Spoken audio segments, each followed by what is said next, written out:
Hello, everyone. Happy Wednesday. So, I cannot tell you guys how excited I am for this conversation. I've actually been waiting a couple weeks to have this conversation because I met Dawn here. We actually met in my YouTube comments section. So, you guys might sometimes wonder if I do actually read the comments. I do oftentimes read the comments. And Dawn actually posted a comment about her experience going back to college as an adult and just some of the crazy stuff that her professors were teaching her, which I think when you go back to school when you're older, you have a little bit of a different perspective, and you obviously know what you believe, and it's a little bit harder to indoctrinate when you have some life experience. So I commented right back and I was like, you need to get in touch with me. I want to talk to you. And we actually connected a couple weeks ago. I learned a little bit more, and I'm so excited to have Dawn on the channel today to talk about what it's like to go back to school as an adult. So let's just dig right into it. Dawn, can you tell us a little bit about yourself and your background? First, I want to fangirl a little bit that I'm here right now with you today. My oldest daughter found you. My youngest daughter has been indoctrinated. She has been sucked in, and my oldest daughter was looking at holding out hope, watching walkaway videos, and your video got popped up, and she's like, Mom, you have to watch this girl. You would love her. She's smart. She's articulate. She's funny. You have to watch her. And, I clicked that bell after the first video. And I just want to thank you right now for keeping us all a little grounded in the middle of this chaos. I just really appreciate you, the pragmatic view, the common sense view that you take of things. I just really appreciate it. Keep it up. This channel needs to be here. And I thank you for doing it. Well, thank you so much. Okay. I appreciate that. Now let's talk about you, something far more. Okay. Enough about you. Now I'll tell you. So I am 53 now. I went back to school when I was 48. Mm-hmm. I have been married for 32 years to the greatest man on the planet, and I will fight you. Prove me wrong. I have 3 beautiful children. I have 2 adorable, gorgeous little granddaughters, and I live in Southern Oregon right now, and that's about it. Honestly, that's about it. Now, why I went back to school? It's a couple different things kind of come together to make it happen. First, my youngest child left for school. I was a stay-at-home mom, which I loved every minute of. I loved it. I don't regret it. It was the greatest thing in the world. It was my purpose. It was why I was born, I think. And my youngest daughter went to school, and then all of a sudden it was like, oh, now what do I do? What do I do when I grow up? What do I want to be when I grow up? And I knew that I had no marketable skills whatsoever, none. The last job I had, I used DOS. So I did not have, I knew how to use a computer, but the word proficient in Word and Excel and that kind of stuff was not what I was. And so I knew I was going to have to get some kind of training if I wanted to get a job.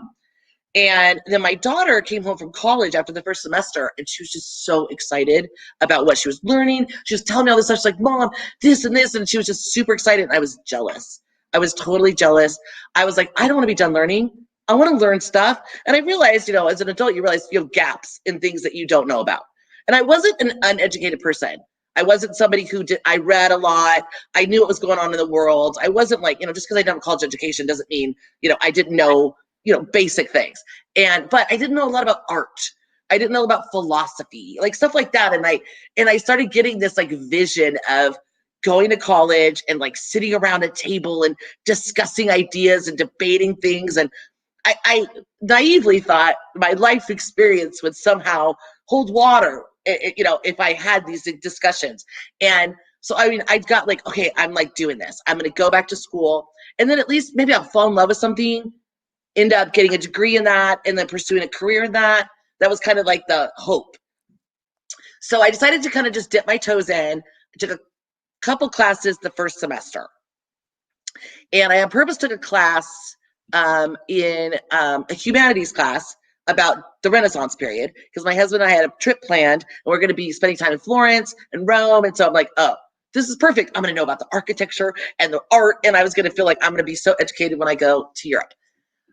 So I walk into class, of course, I have my Herschel backpack, my binder, my little things, my highlighters. I'm like ready to go. And I walk into class and he hands everybody a handout. And so, I'm like, okay. So I sit down by myself, I look down and it says, 14 reasons why Donald Trump is a fascist. And I'm like, am I the right class? I thought this was about the Renaissance. What in the world does this have to do with Donald Trump? And so at this point, this was the spring of 2016. So he was, it was the campaign was going on. So the professor proceeded to literally what I ended up calling sermons. They would preach. And he would stand up there and he would preach. And he preached through this thing, which is, I guess, based off of an article written 2003, I think, by a guy named Bright. And it was just the 14 characters of a fascist. And then he, wanted to prove to all of us that Donald Trump meet these characteristics.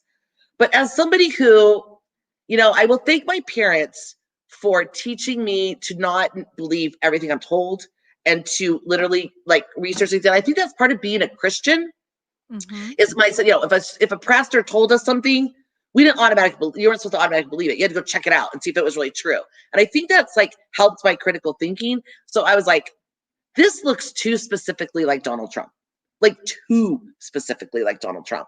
So I went home, which I ended up doing pretty much after every class I ever attended in school, and Googled what they told me. And I literally put 1, 4, and a C, and it was 14 characters of a fascist.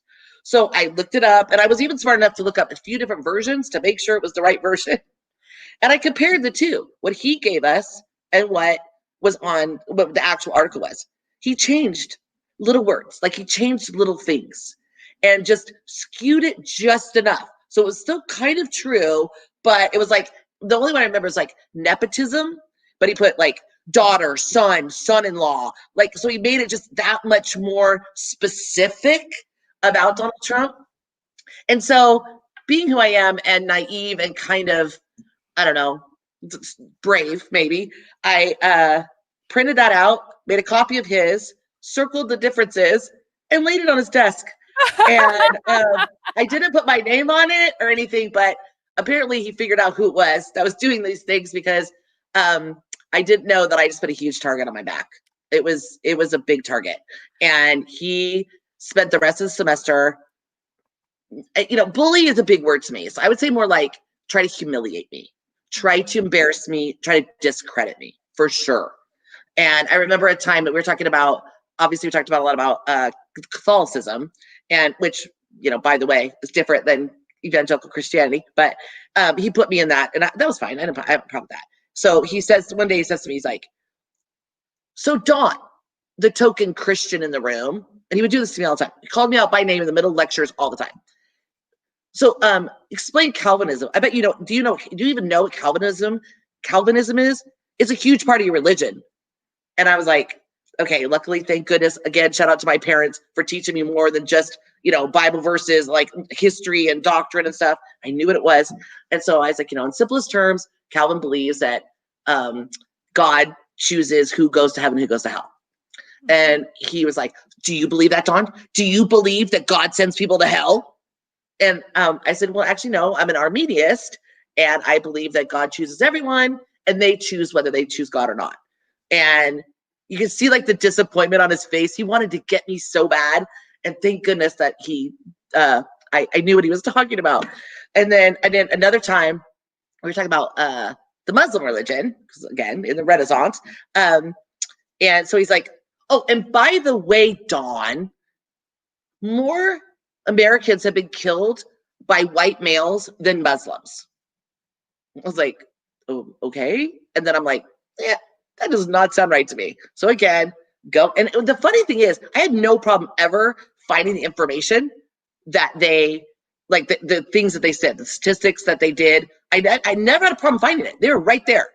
And so the statistic actually said, since 2001, left that out.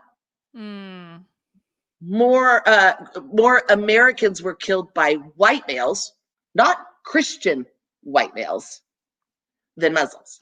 He literally added Christian and took away the 2001. So as I'm sitting there, I'm thinking to myself, okay, at the end of this class, if I'm an 18-year-old kid, I have Donald Trump's a fascist. He is. There, it's on paper. He proved it. God sends people to hell. And white Christian males are very dangerous. Like literally those little things that they would just do, those little things that would just, if you didn't know the difference, you would be like, oh yeah, okay.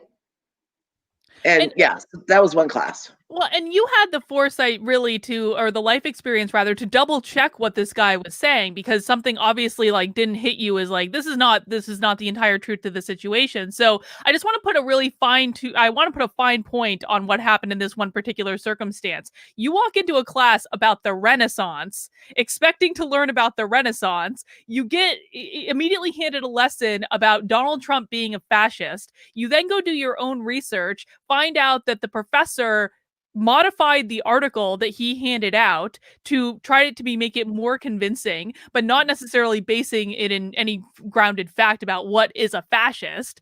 And you fought back against him, and for thanks of pointing out that he was modifying articles that he was giving to college students, he proceeded to spend the rest of the course trying to humiliate you. Yes, that was my first class. Yeah, that was perfect. That was it. Yeah, and that was my first class. So what was going through your mind as this stuff was happening? Because you were like ready to go. You had like the true college spirit in mind. You wanted to go and learn. And all of a sudden, this is what's happening. I felt very, in certain classes, very fight or flight. Like I was very tensed up. I took copious notes because I wanted to make sure that I was getting them quote for quote what they were saying. And there was just so many times where I'm like, and I would underline it, that does not sound right. And so I'd have to go listen to it and go like research it and figure out whether I, was right. And sometimes they were right. Like, sometimes it didn't sit well, but it was still true. But I was shocked, actually. I was shocked that they were allowed to do that. Like that there wasn't some sort of protection, if you will, against differing like ways of thinking. And I learned very early on, and this will continue out through the rest of the experience I had in college, there is no counter argument ever presented. No. Never. It was not, it was, and who is going to stand up and go, Donald Trump's not a fascist, here's why, you know what I mean? What 8-year-old kid's going to do that? And I didn't even do that. That's the thing. When I was in his class, I was not argumentative with him at all. If I did anything, I put it on his desk. I didn't do it in the class. And so, but he would still feel the need to call me out in class. Well, and I think you bring up a really important point there in that, like, what kid is going to do that? What kid is going to have the life experience, especially just like coming right out of high school, where your job in high school is basically to regurgitate what the teachers are telling you to pass the test? Like, are they going to push back on these ideas? No, of course not. So they're going to come out of this class with a very specific viewpoint and probably aren't going to be as lucky to have an adult in the room like you to push back on these ideas.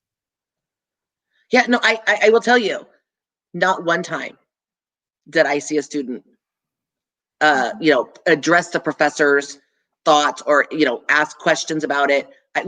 They just sat there and sucked it up and just, whatever they said was the truth. I never heard anyone. I had two times after a class, I had people come up to me and go, thanks for saying that. So some of them are thinking it. Yeah, I think so. So yeah, and what I realized kind of quickly, and then it just kind of proved itself out to be true too, is there's a club. This is a club.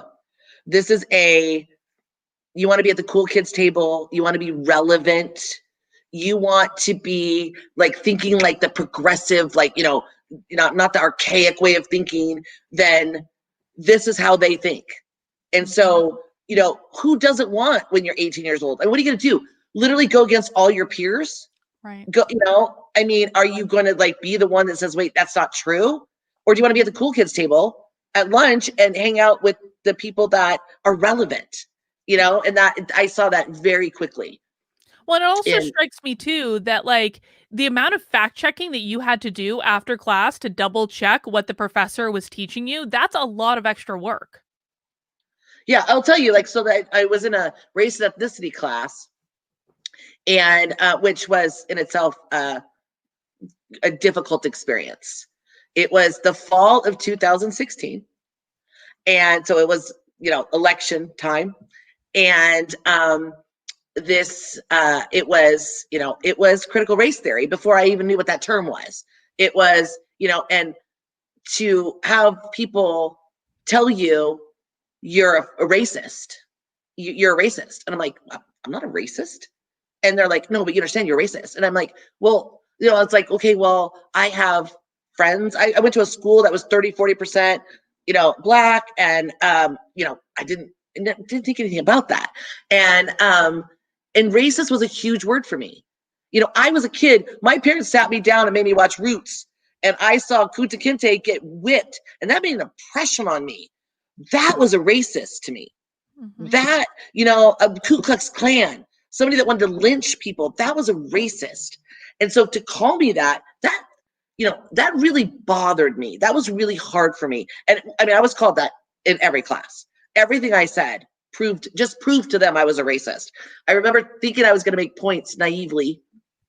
And there's a lot of naive stuff going on in this, that I am weirdly, in different situations of my life, I've been around Black women my age, and I am attracted to them. They are just who I want to be. They are funny and smart and opinionated and sassy, and they look gorgeous. And I just have been, there's this joke in my family that I want to be best friends with a Black woman. So I thought that would make points that would kind of counteract my racism that I apparently have. And I realized that was the biggest mistake I could ever make, was making that statement. Yep. And yeah, that was the most racist thing they've ever heard, that I wanted. I'm like, wait a minute. Let me get this straight. I just need to get this straight. If I don't have Black friends, I'm racist. If I have a lot of Black friends, it doesn't matter. I'm still racist. If I want Black friends, I'm still racist. So there's no way for me to disprove or counter argue your thing that says I'm racist, except for I, at this point, am 49 years old, and I know that I've never done anything racist, that I don't have, I'm not racist. That's the only thing that I had to counteract their argument of telling me, talking about, my white privilege and my, which I'm very privileged. I grew up very privileged. I make no bones about that. I'm privileged. And, and then the white guilt, I'm like, well, I didn't choose to be born white, or how do I feel guilty about something that I had no control over? And what I do with that now and how I treat other people is the important part. But I'm going to feel guilty and hate myself for something that I didn't choose. And anyway, so that was for me, but I sat there and I thought, if I was a kid, I would just hate myself and assume I'm racist. Oh, yeah. I would. And I want to echo this, because I had the same experience right before I started waking up with my friends. And a lot of my old friends, they work in higher education. I worked in higher ed for 10 years. And so I just had a lot of friends that worked for colleges. And it was like, all of a sudden, out of nowhere, some of them who I had been friends with for years with no problems, they would say to me, like, Carlin, shut up and listen to Black people. And I would be like, I don't think shutting up is ever a way to understand someone's experience. I think you need to have a conversation and be able to, again, I was like you, I was trying to be I was naive. I had no idea where this was coming from. Right. So I was like, if I want to learn about someone's experience, I want to be able to ask them questions like, why are you telling me to shut up? And they'd say, no, you need to shut up and listen to Black people. So then I rather naively went out and I did what they said. I was like, okay, maybe they have some secret sauce that I don't. I was trying to play dumb, right? And I actually ended up encountering this Black diversity trainer who said something like, stop telling white people to shut up and listen to Black people. And so I went back and I was like, look, I shut up and I listened to a Black person, and she told me to stop telling people to shut up and listen to Black people. You know what their response was? Carlin, you are tokenizing that person.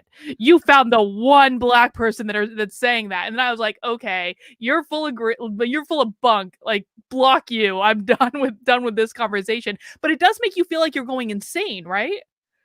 Yeah, because I was like, I mean, I kept wanting to be like, but my daughter dated Black guys and I was fine with that. I felt like I needed to prove to them, you know, and then, you know, I'm sitting, and of course, this was a class that was like a small class. So we sat in a circle and all looked at each other. So it was even more intimidating. And they were all, you know, virtue signaling, you know, how can we get the teacher to give me like, oh yeah, you've got that. You're right. Oh, that, yes. Glad you see it that way. That's so good. Like, I mean, who's not going to buy into that? You know Oh what I my mean? God. And, you know, it was a lot of that and a lot of, and the thing that this is the one thing that frustrated me the most about that class specifically, but a couple other of my sociology classes was they would just complain about something. And then like I remember like gender stereotypes. Okay. So that was like a big thing, obviously. So they were like, oh yeah, walk into any toy store. You're going to see it right there. You got the pink and the purple and the glittery stuff on one aisle, and you have the trucks and the cars on the other aisle. And it's, you know, they're separated. They look different. And I'm like, just literally legit question. How would you organize it differently? Exactly. Yeah. I'm looking for a Barbie for my granddaughter. I appreciate that all the Barbies and the stuff are in the same aisle. Do you want everything in white paper randomly set on the aisles? And they were like, well, you know, I don't, you know, like they were like, so tell me, what is it you want them to do? Because you can still go buy your granddaughter a truck. It's perfectly fine to do that. And you could buy your grandson a baby. Perfectly fine to do that. It's just easy to organize. I remember they went to, they talked about the same thing with the food aisles in the store, you know, like the Asian aisle. And they're like, it's so racist. It's all American food. And it's just is so racist that there's aisles. And I remember like, well, how would I find a water chestnut? Because what exactly is that? You know, Exactly. is it a vegetable? Is it a canned vegetable, canned fruit? No, it's in the Asian aisle. I always know where it is. I appreciate that. Or like baby corn. Baby corn's like my thing. Yes. Like you have to go to the Asian aisle to find the baby corn. And I appreciate you setting that aside somewhere different for me to be able to find it. Like it is, and it was like, yeah, I didn't see a lot of, even like with the institutional racism and the police brutality and all this kind of stuff. Like, so how do we fix it? No answer. Well, we need to, you know, at that point this was before, I mean, this was literally, I didn't know any of these words. I didn't know cultural appropriation. I didn't know any of these words. And so now that they're like everywhere, I mean, there's a part of me that's glad I'm kind of a little bit schooled in what they're talking about, but you know, there was no, I said there was a BLM at that point, I think, but it was very quiet and it wasn't a big deal. And so it was like, you know, well, we need to get rid of the bad cops. I'm like, agreed. 100% agreed. How do we do that? You know, I mean, it's like, you know, it's like, give me suggest, tell me what you want, how you want to fix it. And did you ask the questions of the professors, like how to fix it, or was this conversations with the students? What did the professors say? I mean, when I asked stuff like, you know, they're like, well, yeah, I guess it makes sense to organize the stuff in the store, but you know, we're just, you know, furthering the stereotypes by putting it all in like pink and purple and, you know, and I mean, really, there was no, I mean, every time I would ask any kind of question like that, because most of the time, if I ever pushed back, it was a question like that, like a legitimate question, like, you know, well, so you're saying this now, what would you like it to look like? What would be your ideal, you know, thing about this? And, you know, it's like, you know, but then I was in a writing class, writing 101, and I had an SJW teacher, and she was, you know, everything was about, at that point, they still called it global warming when I was in school. They didn't call it climate change, okay? So everything was about, I mean, every single thing was about global warming, which didn't offend me at all because I didn't have an opinion about global warming. In fact, I came to her and I said, we had to do our last paper was an argumentative paper on something to do with water. And so I came to her and I said, you know what? I said, keeping with the theme, I said, my family and the people I wrote Bibles with do not believe that global warming was man-made. It's not that they don't believe in global warming. They just don't necessarily think that it was man-made, that it's just a natural occurrence of changing weather or whatever. And she looked at me with a look I will never forget. And she was like, your family and you are idiots and morons. Exactly what she said to me.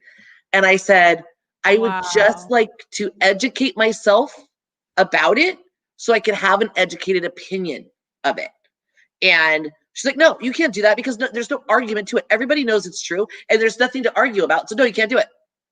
So I was like, okay. And so she was also the teacher that had approved sources.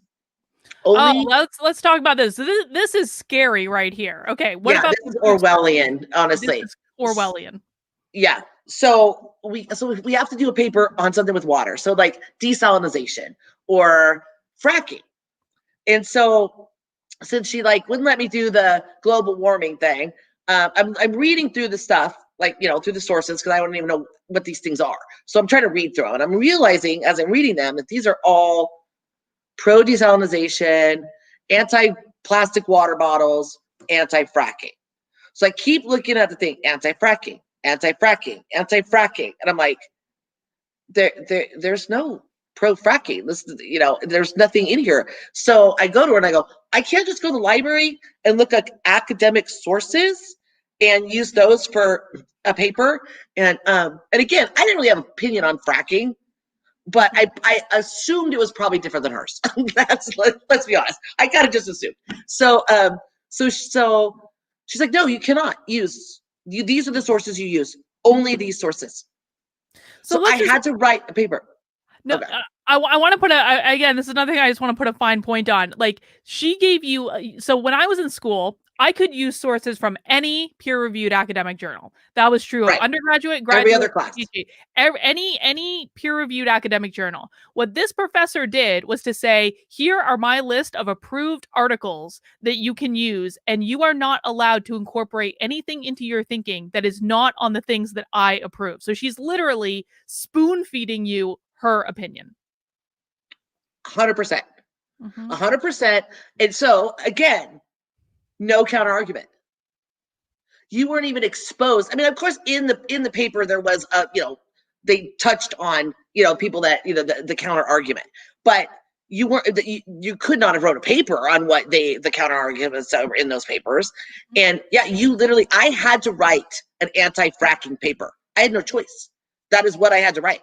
That's crazy. So you couldn't even go to like, so what I used to do all the time is I would use a paper as a source, but then within the paper, of course, they're citing all sorts of other sources. And so that's a great resource to go find other resources. So you couldn't even take sources that they had cited for that paper and incorporate them as well to supplement your thinking. You had to use that specific paper.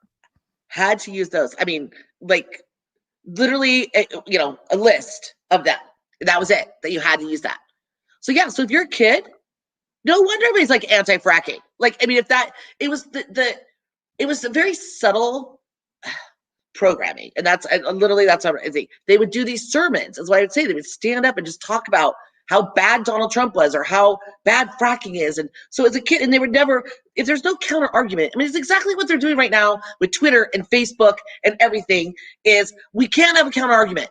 We don't want people to think for themselves. We don't want people to have like, ooh, I don't know, this or this. I should figure it out. No, if there's no counter argument, then people think this is just the truth. That's what they think. This is just it. This is the truth. And so, you know, even like, you know, my daughter who ended up went very left when she went to college. She, you know, I would go to her and go like, you know, did you know this? And she's like, no. She's like, you know, her entire world is Twitter. That is her feed. That is her news. That is where she gets all of her information. And so if there's nobody in there disputing it, nobody in there showing how this is wrong, then she just assumes it's true.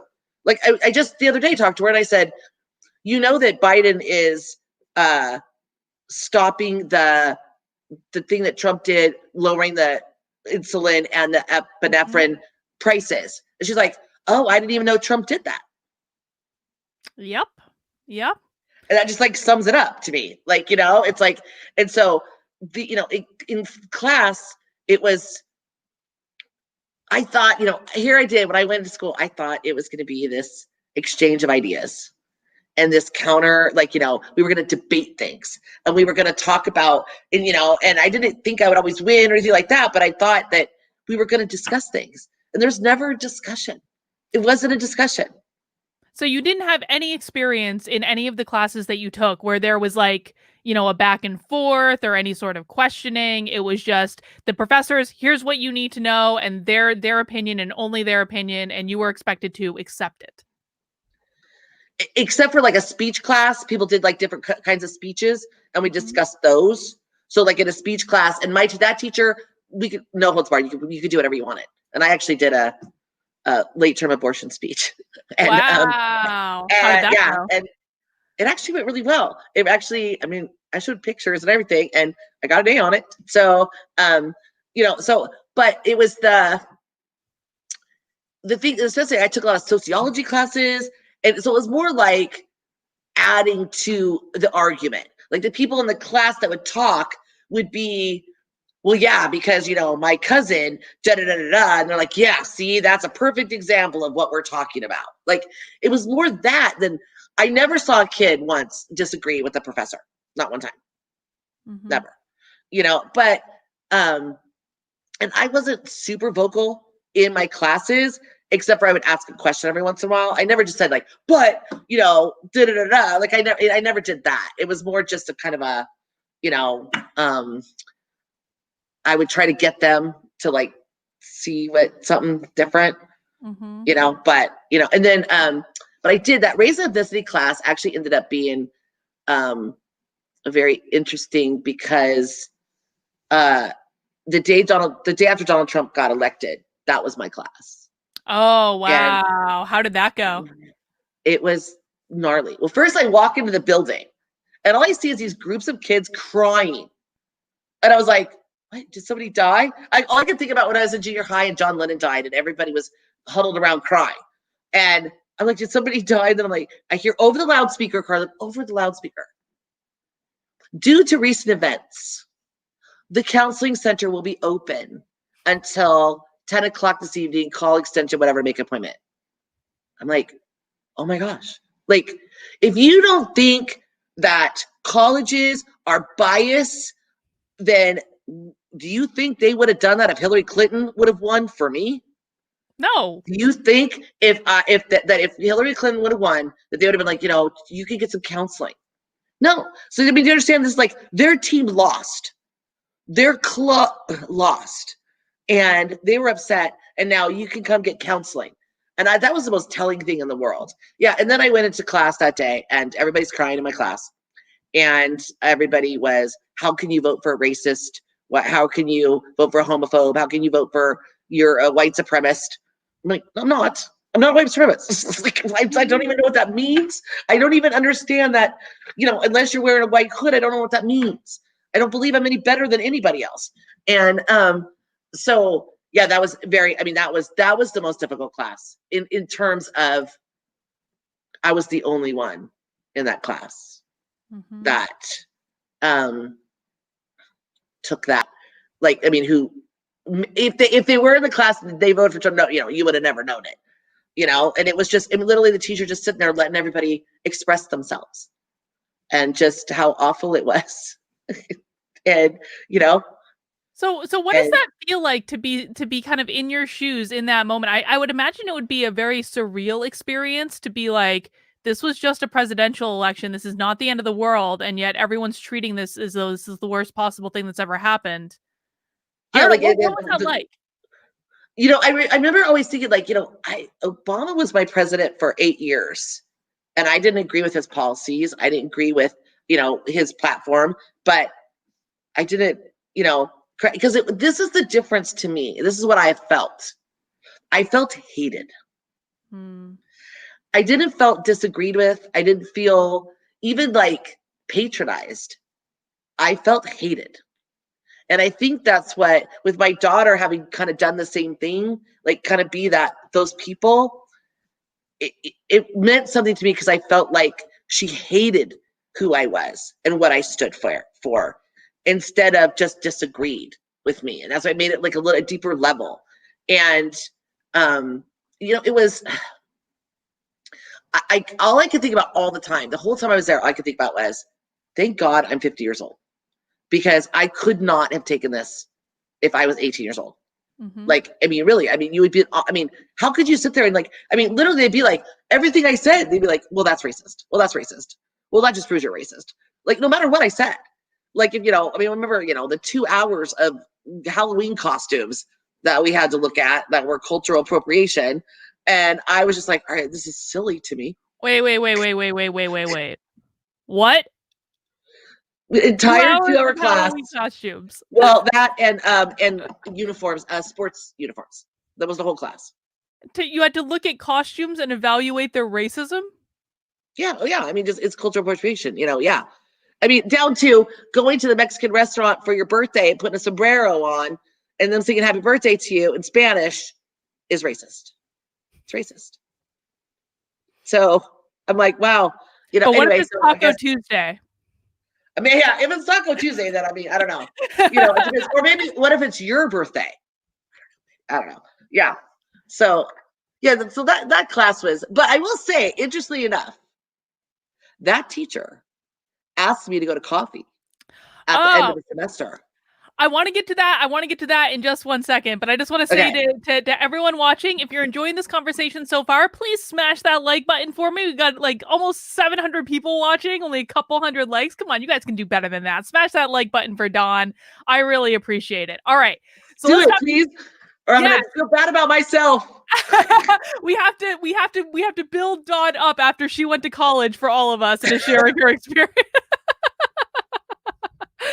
All right. So I do want to get into this though. So you had one professor who wanted to try to understand your point of view and reached out to you to go to coffee. What happened? Well, she came up to me at the end. This was my race ethnicity. This is the one in the middle of the Trump thing and everything. And she said, could you go to coffee? Can I take you to coffee? You're the first smart conservative I've ever met. Mm-hmm. Which there was a lot to unpack in that statement. It's like, does that mean conservatives are not showing their intelligence? Are we not teaching our kids, if we're conservative, to be intelligent about these situations or these issues? Or are you just so used to everybody believing and saying what you believe that you don't even see that they are? And I just didn't let you, I didn't let you skip over it. I didn't let you. And I will say this, I knew I had to work twice as hard. I knew I had to prove I was smart. I had to prove it, because if I didn't, I would, I mean, my sightings had to be perfect. My grammar had to be perfect. I mean, I edited my papers more than probably, I'm sure, anyone else, because in order for them to listen to me at all, I knew I had to sound intelligent and I had to prove that I wasn't an idiot. And I can only do that through my work. Well, And what you, like, I want to I want to just emphasize this for a second, because I know when I was in college, this never would have crossed my mind to have to be so conscious of what my political beliefs were that I had to like go the extra mile just to not give my professors a reason to mark me down. And I think about my experience now on social media, where like I'm literally shadow banned on Twitter right now. If you search for me on Twitter, I do not come up. I know. Or to like get my Facebook is constantly under restriction, and I'm like, I can't do anything on these social networks without getting a ding of some sort. It doesn't really matter what I say. And I cannot imagine going to college and these people who are supposed to be teaching me are just looking for reasons to ding me simply because I disagree with them. I can't imagine. I mean, I don't want to sound like a victim. You know what I mean? Oh, I put no, myself, no. and I put myself in sociology classes. So lion's den. It's like, I really enjoyed the, the theory of sociology. I enjoyed the, getting societies, how societies can actually be influenced and moved to do different things and think different things together collectively. And that fascinated me. And so I really enjoyed that part of it. But yeah, so my teacher came up to me, and so I said, yeah, sure, I'd love to. She goes, I need to know why someone like you would vote for Donald Trump. Now, I will say, 2016, I was a reluctant Trump voter. Okay. Mm-hmm. I was not a red hat wearing MAGA person in 2016.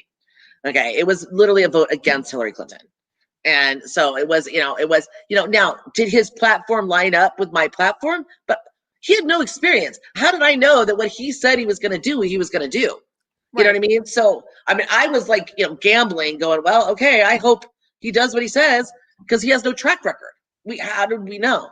And so I told her, so I sat down, and luckily I'm, again, an informed voter who knows why I'm voting for what I'm voting for. So I could go through the platforms and I could like say, okay, I agree with this with him and this with him and this with him and this, and you know, and she was like, okay. She goes, I see your point. She's like, why did you not like Obama? So I went through, you know, it wasn't like, and the thing is, I actually really liked Obama as a person.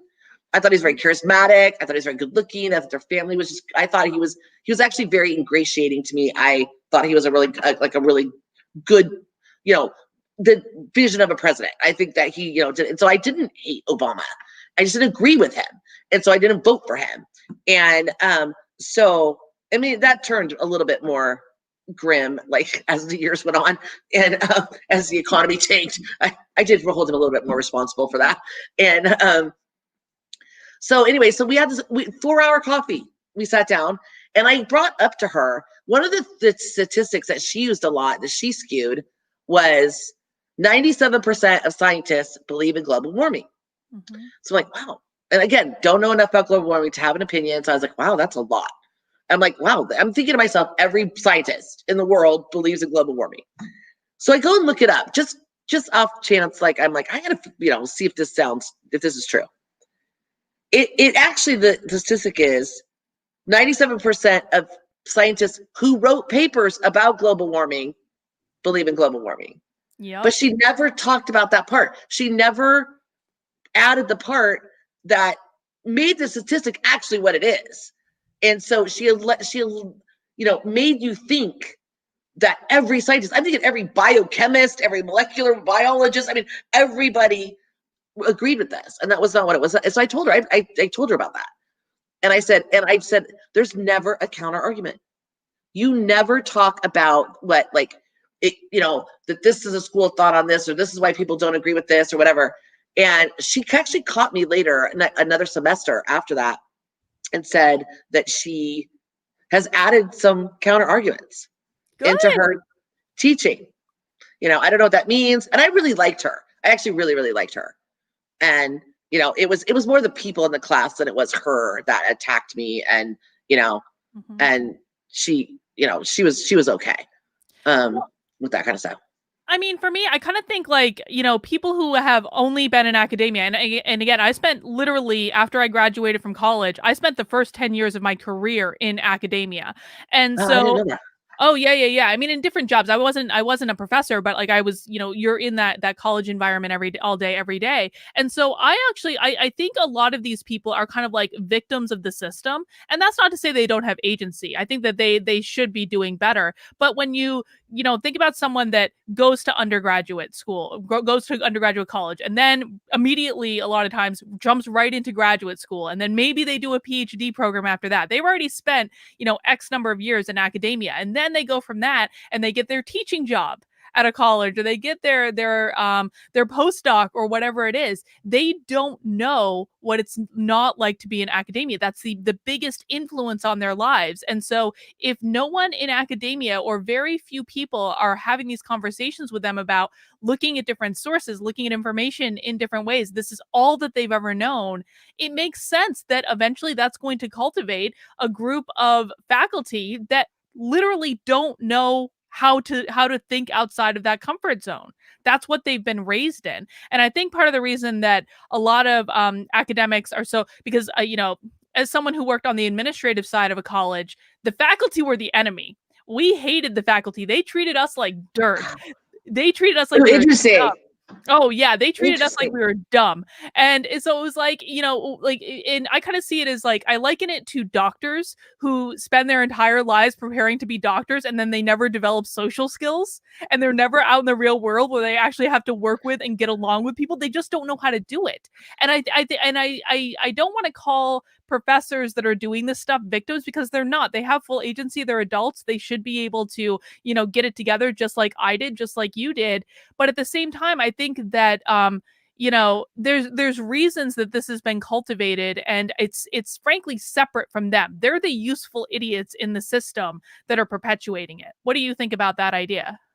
No, that you're spot on to me. It was like, that is the accepted verbiage. Like, that is the accepted thing. And so it's like, yeah, to see that. And the thing is, I mean, it was all through. I mean, even my Spanish class, we had to talk about Trump and the wall. Like even in, you know, like I think the only class that there didn't some sort of, you know, they somehow didn't like nuance their way into that was math. That was the only one that I can remember that didn't have some sort of, and so it's like, you know, you almost knew that they had this agenda, but you also did know that they're just regurgitating what they've been taught. I mean, it is literally the definition of an echo chamber. You know, it is everybody in there is just saying the same things that everybody else is saying, and they're all saying the same things. I really thought that there would be like one conservative professor, you know, just one that, you know what I mean, that kind of went against the grain. And I remember in junior high, I had a teacher who taught creation and evolution. You know, and I was kind of like, oh, you know, and just like he went against the grain. And I was like, and he didn't tell you what to believe. He just presented both things. And so it's like, I kind of assumed it could be more like that. But yeah, I think that they, you know, especially looking at my daughter now and how how do you go against somebody who has their PhD, somebody who has been schooled and who has taught and who has studied hours more than you have? How do you ever not just think that what they're telling you is the truth? Yeah, that's exactly right. I remember, you know, when I was again working in higher education, I was enamored of people who had done this. I was like, oh, that was part of the reason I went and got a PhD. I was like, this is going to be a self-actualization exercise. I'm going to push myself to really go deep in this one specific area. And it was never like about career goals. It was just about like, you know, I want to be able to be like these people. And then when you do the PhD, and this is why I don't let them off the hook really easily, because at least with my experience with doing a PhD, it was like you read a lot of studies and you wrote a lot of papers and you executed a giant research project. You were not an expert in everything. And that was completely opposite to the experience I had with most faculty members who I worked with professionally, where they really thought they were an expert in everything. That's interesting, because it is a very like detailed, a very like specific thing, your PhD, right? Yeah. Oh, that's interesting. Yeah. So PhDs are like, it's like a deep dive into one very, very specific subject. Like, and you go deep with that subject. I've read, you know, thousands of papers. I've written a lot of papers, but that doesn't mean I'm an expert in like sociology. It doesn't mean I'm an expert in math. It doesn't mean I'm an expert in government or what's going on in the news, or that I know any more than any other person. It just means I've read a lot more papers about one specific thing. And I don't know why more faculty, and again, maybe it's just a lack of real world experience, because I did my advanced degrees while I was also working full time. I did them part time while I was working full time. And I think that that's a different experience, because I think a lot of faculty, again, they don't have life experience. And that's what brings they've never been put in a situation where they actually have to work with people that they disagree with. Does that make sense? Yeah, that totally makes sense. I didn't thought about it like that. Yeah, because I mean, like my race ethnicity teacher, she was probably late 20s, early 30s. She was pretty young, you know, and you know, I don't know how much life experience she had, but it was, you know, and to me, it was, you know, the subtlety of it, the subtlety of just the skewed statistics. I mean, they weren't like especially flat out lying, even though they were, but you know, it was, well, let's make this fit what we want it to say. And so you know, to me, in that, they do have agency, because they saw the whole statistic, they knew the whole statistic, and they chose to change it. And so that was you know, that to me, they do have agency on that. That's nefarious. I agree with you on that. Go ahead. I'm sorry, I interrupted. Oh, no. That was, you know, and I will tell you that the thing that kind of pushed me over the edge, that made me, because at this point, well, first of all, I went to try to get do computers, or at least like learn about computers, but I had to take like 4 math classes before I could do computers. So that was like, well, I don't know, that's a lot, it's a commitment. But then my last day of, well, like, so the last semester that I did school before I couldn't do it anymore was I had a human sexuality class. And I knew, being a Christian, you know, I knew I was, you know, we had to watch porn and stuff, and I was like, whatever, I'm not a prude, believe it or not. You know, that was fine. And then we get to the last chapter, which was deviant behavior. And my teacher stands up, and I'm like, I'm almost reacting to this right now. My teacher stood up and said, I'm upset that pedophilia is in this chapter.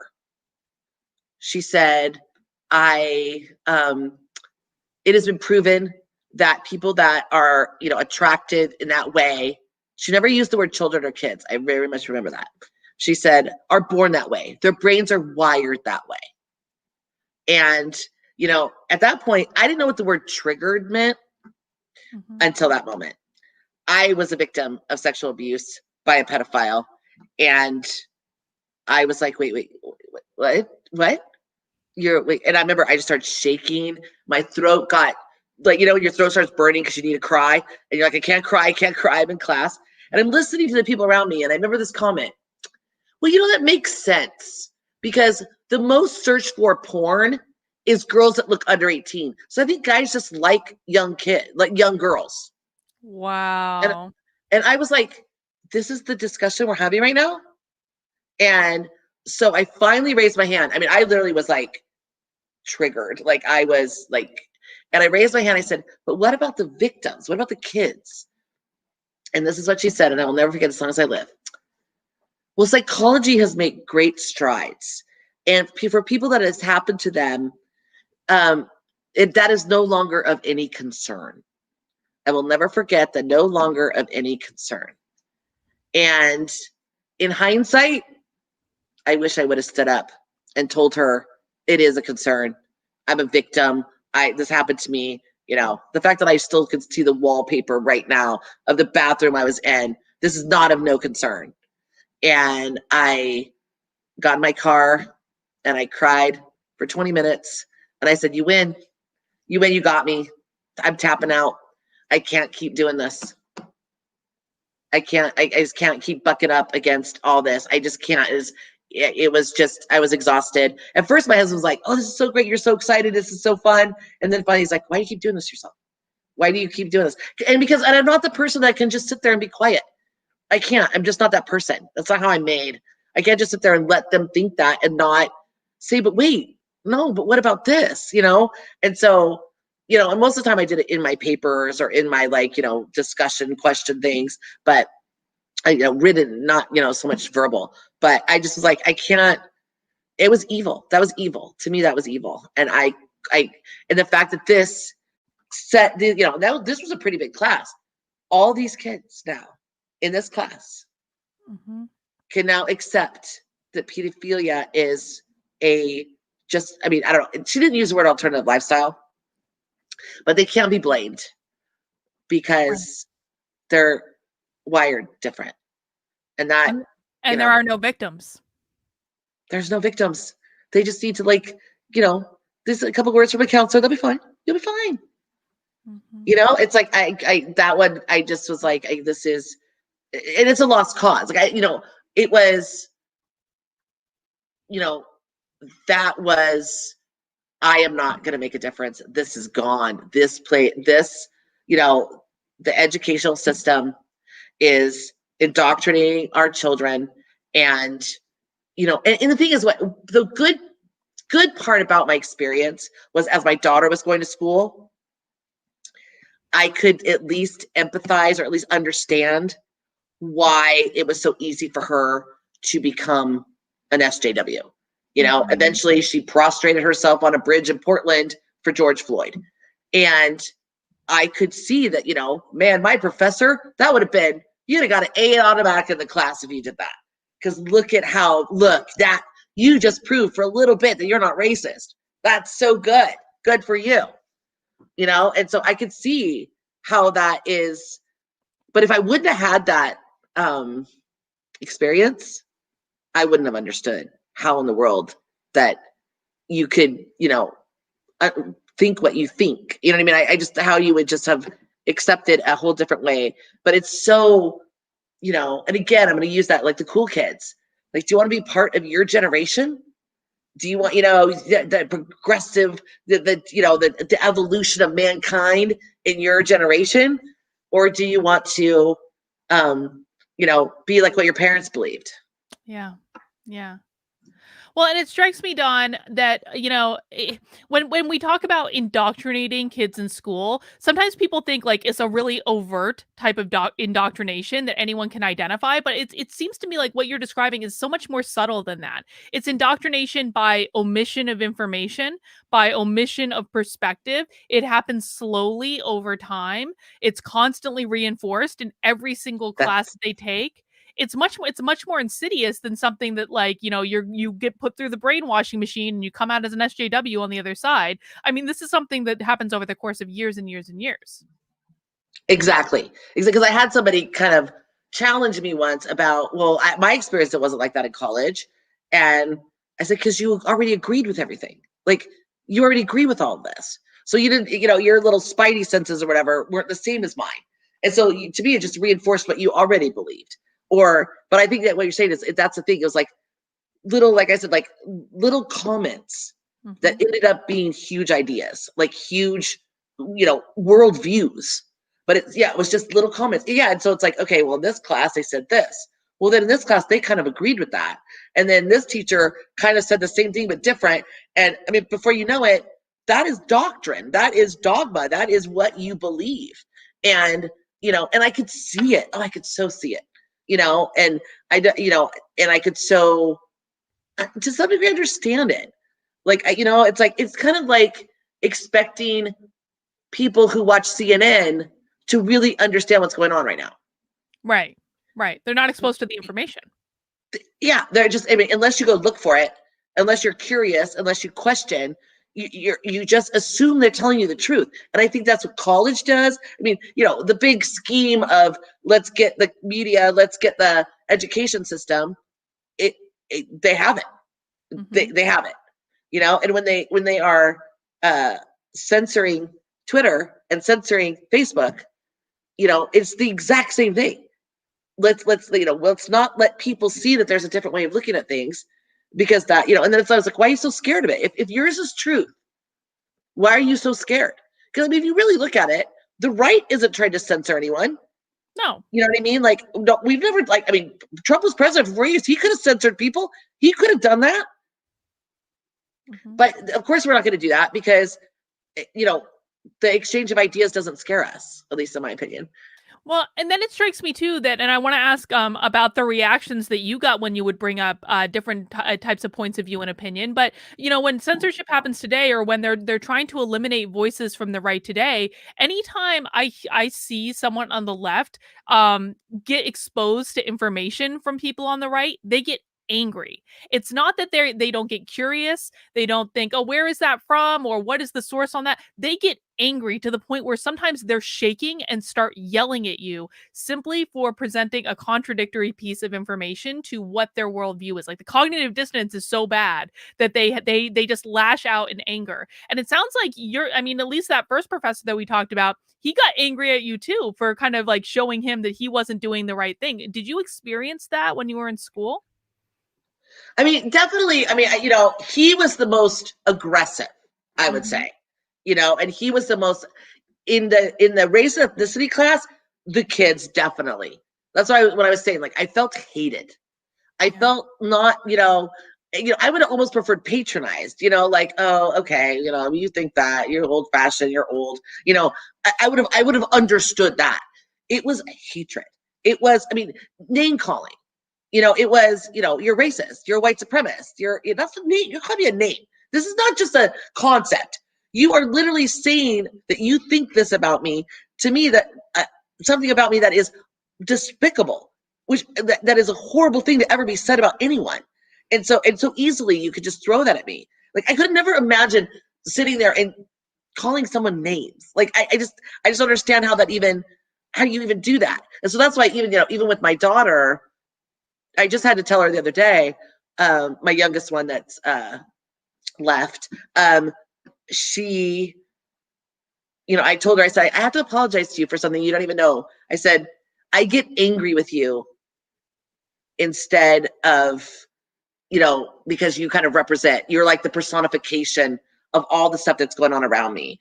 And I said, I'm really sorry. She doesn't know I'm angry at her, but I just, she's just kind of like the target of all the stuff that's going on. And I don't ever be angry, but I said, you know, and I don't want to be that. The last thing I want to do is be an angry person. And, you know, and right now I'm having a hard time because I'm angry about a lot of stuff right now that Biden is doing, and, you know, and the way that Trump's been treated for 4 years. I'm angry about that. But, you know, knowing that I want to, how it felt to be hated. Even as much as I disagree with these people, I don't want them to feel hated. Mm-hmm. And we have to be careful right now on the right, I think, to, you know, to separate and to understand these people probably went to college. These people are watching CNN. These people don't know the same things that we know. And so you're expecting them to know something that they've never been exposed to. And, you know, and so if we are going to try to, you know, show them truth, that we need to do that better than they do it for us. We need to be better than they were. I want to be better than the people that were in my class that made me feel like crap, that made me cry after every class half the time. You know, I want to be better than that. And I want them, but at the same time, they still need to know that what they believe and what they see it's not the whole story. If nothing else, it's just not the whole story. Mm-hmm. Whether it's a blatant lie or flat out lie. And there are people on the left that are not deranged in the way that many people on the left are. There are people on the left that, like, they have a view of reality. They're not, you know, overtly mean or overtly name calling. I mean, they're few and far between. But I mean, I look at, like, I agree with you about I have a deep concern about how people on the right are going to react moving forward. I don't want to see them turning into the left. I mean, I left the left for a reason. I left the left because they became insane, right? And so I don't want to see that happen on the right. And I do fear that it is. But I think where I kind of take solace in it is, you know, what's funny for me is watching people on the left expect that people on the right were going to be crying and having meltdowns over, you know, Biden becoming president. And at least my experience was, I was like, I got up, it was another day. You know, it is what it is. Like, whatever. It's not the best scenario, but what else can we do? What have you seen the reaction be? I mean, especially because you have an SJW in your own house. Yeah, she lives in Portland. So, which I will say, she is becoming disillusioned with the Democratic Party. Wow. Why? Yeah, I think the endless riots where she lives has gotten really old for her. I think that she knew enough about Kamala Harris, because if you remember, you know, when Kamala Harris was running for president, so she had an opinion about her, about, you know, her, you know, incarcerating, you know, all these black men and, you know, making that. And so she had that opinion. And so now that's kind of transferred over to the Biden Harris ticket.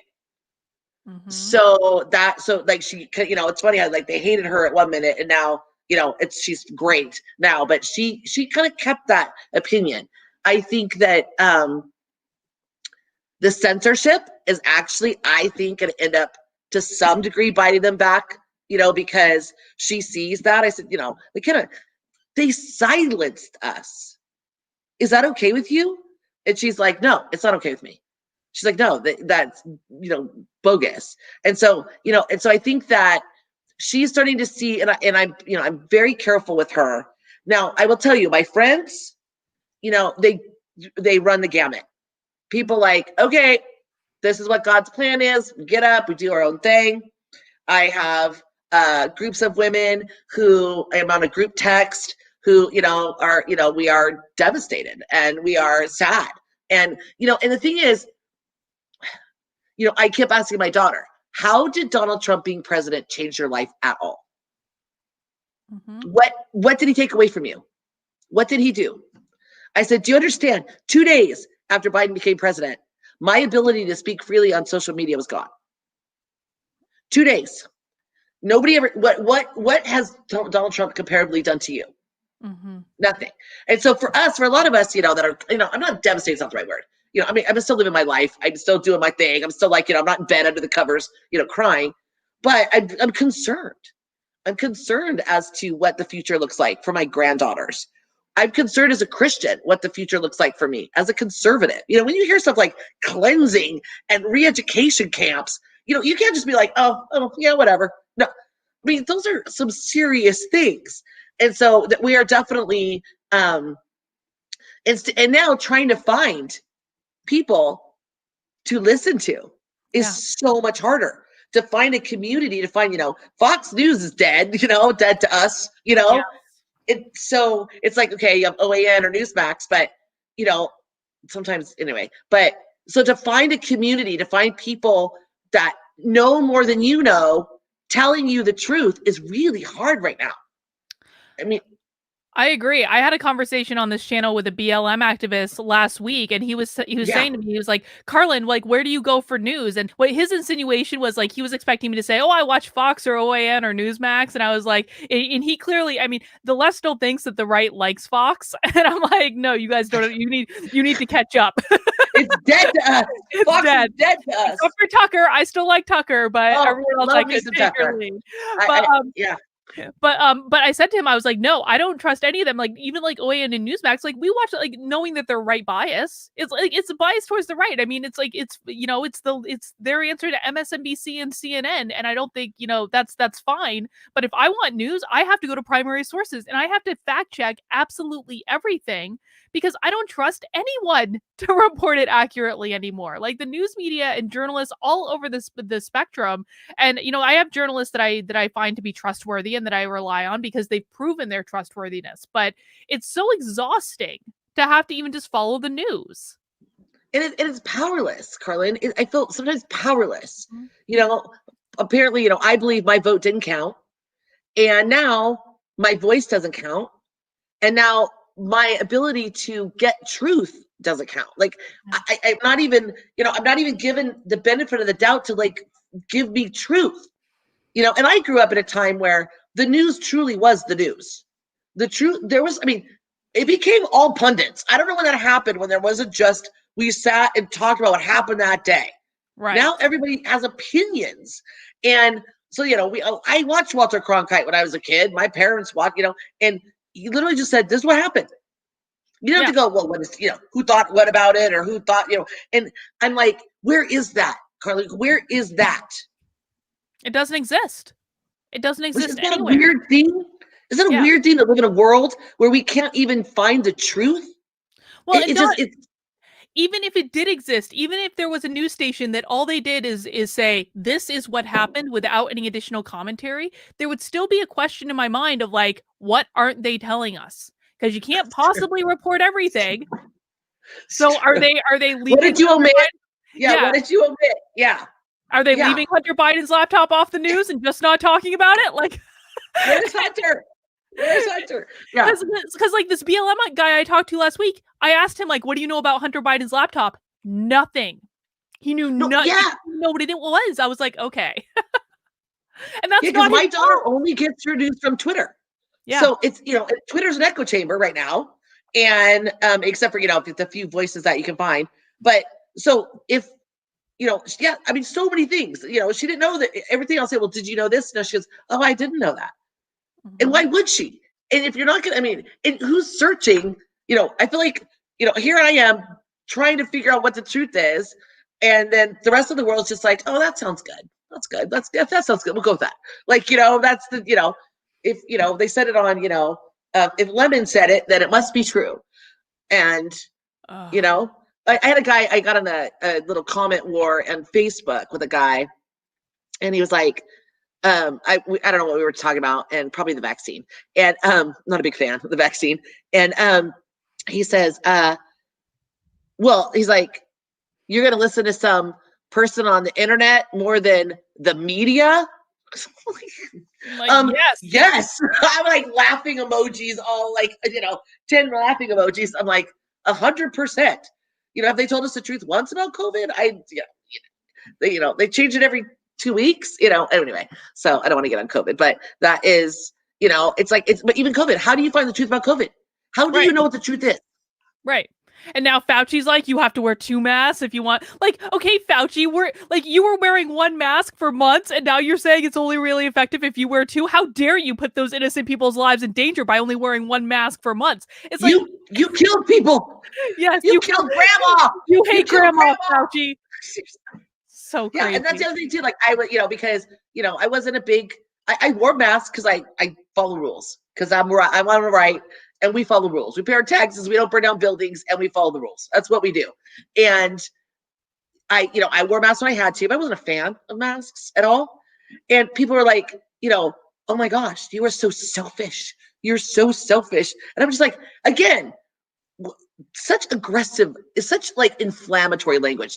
It's inflammatory language that they use. That makes it, it's like they can't just be like, I get your point. It kind of sucks to wear a mask, Yeah. No, it's like, oh no, you are a murderer. You're a murderer. Like, it's not, there's not just like this like level of, superficiality. It's like you are, you're a murderer, you're a white supremacist, you're a racist. I mean, it's all just so, almost hyperbole. It's so big that it's like, let's like get real here for a second. It's like we're all just people trying to figure out how to navigate the world. It's, you know what, it's even worse, and this just occurred to me, it's even worse than, you remember a while back when secondhand smoke became a big deal, and you weren't supposed, it wasn't this that just that you weren't supposed to smoke cigarettes. I'm not a fan of smoking, so I'm not advocating for cigarettes, but like, it wasn't just that you weren't supposed to smoke them. If you smoked them around anyone else, you were giving them lung cancer too, and it was like this hysteria around it. And so that's when smoking basically got outlawed everywhere. And I was thinking, as you were saying that, I was like, they were nicer to people during the whole secondhand smoke thing than they are to people now not wearing a mask for a disease that has a 99% survival rate. Like, lung cancer is far more serious than COVID. I'm sorry. No, I mean, it's insanity to me.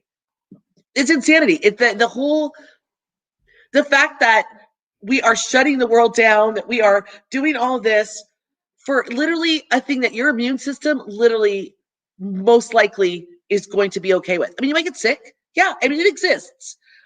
You might get sick. I had an aunt that was really sick and, really was close to like, giving in to COVID, and she bounced back and she's doing pretty well right now. And, it's real, but but you might get sick and it might suck for a couple weeks. But is that the reason to, I don't know, like call someone a murderer for not wearing a mask and shut down the economy? Yeah. That kind of stuff is like, how does people like, and that's where I go, how do you not see this? Like, how do you not just as just a person, which is a working brain, not go, this is weird. And then Biden's elected and now we're going to open up the California. Still, Oregon is still like one of the only people locked down on stuff. Like, anyway, but we're going to open that up. Oh, and the tests are spinning too fast, and so we're getting too many false positives. So we're going to like slow down the spinning, and like they're like it's not like changing. Like the deaths. I mean, Biden was on the other day saying the deaths have gone down for like the first day, and then like, oh, we should be so excited, right? Mm-hmm. And no, we're it's still then Fauci. Oh, and we're 2 masks. Yeah. Bite me, Fauci. I'm not wearing 2 masks. No. I will barely wear 1 mask. And even the mask I wear has actually visible holes in it and no one questions them. Oh, I got kicked out of Costco for my mesh mask. Really? I got kicked out of 2 stores with my mesh mask. Wow. Because you can see my face. The fact that, it's like sad too. Because like I went to the store the other day and I know the lady was smiling at me and I was smiling at her, but we couldn't see it. Yeah. But the fact that I smiled at the guy at Costco, he's like, I can see your smile. You gotta change your mask. So you can't see my face through my mask, but it absolutely has visible holes in it. I get a kick out of it every time. Like when I was wearing it on the airplane a couple weeks ago or a month ago, whenever I was last on a plane, like I was having the ball because I was like, I can breathe and no one's questioning it, and this is fantastic, and no one's safe from anything in this mask. But damn, dude, do people feel like I have a security blanket? Yeah, but I promise I won't lick you. I promise. Yeah. I will not lick you. So we're good. Don't get in my face, and we're good. Well, and I think what we've seen with the whole COVID thing, and it comes back to kind of like what you experienced as a college student, is people are not being taught how to think. If people learn how to think, it's because they have parents who teach them how to think, or by some divine accident. Or I mean, frankly, like my schooling, I thank God, Don, every single day. My master's degree and my PhD was all done online. It was very non-traditional. And the reason I'm very thankful for that is because the way that online programs work is the curriculum is pre-written. It's not written usually by the faculty member who's teaching it. They're only there for questions and to like grade papers and stuff. But you have to self-direct a lot of your research. And so I was able to go and research whatever I wanted to. It was presented like it should be presented. Like, here are some things to think about. Here are definitions for things. Here is how you do research. Here is how you do this. Here's how you do that. It taught you how to think, and then you were able to self-direct. So I never had in my graduate work professors forcing their opinion on me. Every once in a while, like I had to read the Unpacking and the Invisible Knapsack essay and write a paper on it, but that was really about the extent of it. And I could have written whatever I wanted in that paper as long as I could justify it. And that's so different from what you experienced with these professors getting up in front of the class and what did you call it, preaching about their ideology. Yeah, it was. I mean, there was, and there, little 10-minute sidebars that had nothing to do with what we were talking about, but had to do with. And I think too, when I started, especially, it was in the, during the campaign of 2016. So I think it was even, and I was probably hypersensitive, to be honest, but also they were hypersensitive because we need to get these kids voting, and we need to get these kids voting the right way. So I think it might have been, even more, aggressive than maybe even a normal time, because, does he do that in every class or just the classes before Donald Trump was, an election, give a fascist thing? I mean, to be honest, like, even if he just did it in that one election, I think that's enough, to be honest. That's No. still terrifying. It is not a faculty member's job to try to direct how people vote. That's what I thought. Like, that literally, like, I heard somebody say something like, a good teacher is when you don't know what they believe or who they voted for. That should never be something that from a teacher in any place, in high school, whatever. I did want to say too, though, that my youngest daughter and I are in a really good place. It took a very long time. We had a very tumultuous relationship, and but I've learned, I wish we could all coexist the way her and I coexist and correlate, because we're just honest. I'm just honest with her, like, and she's honest with me, and we just keep the conversation going. Because that's the thing. It'd been easy for us to just, you be you, I'll be me, and we never talk about this stuff. But it's part of who we are. So it's like we're keeping something from ourselves, but the ability to love her. Like, in fact, when I finally realized that she was, not a Christian, she was, an atheist Marxist, was what she ended up being at some point. I think she's away from that now. But, I said, why didn't you tell me? And she said, because I thought you would love me different.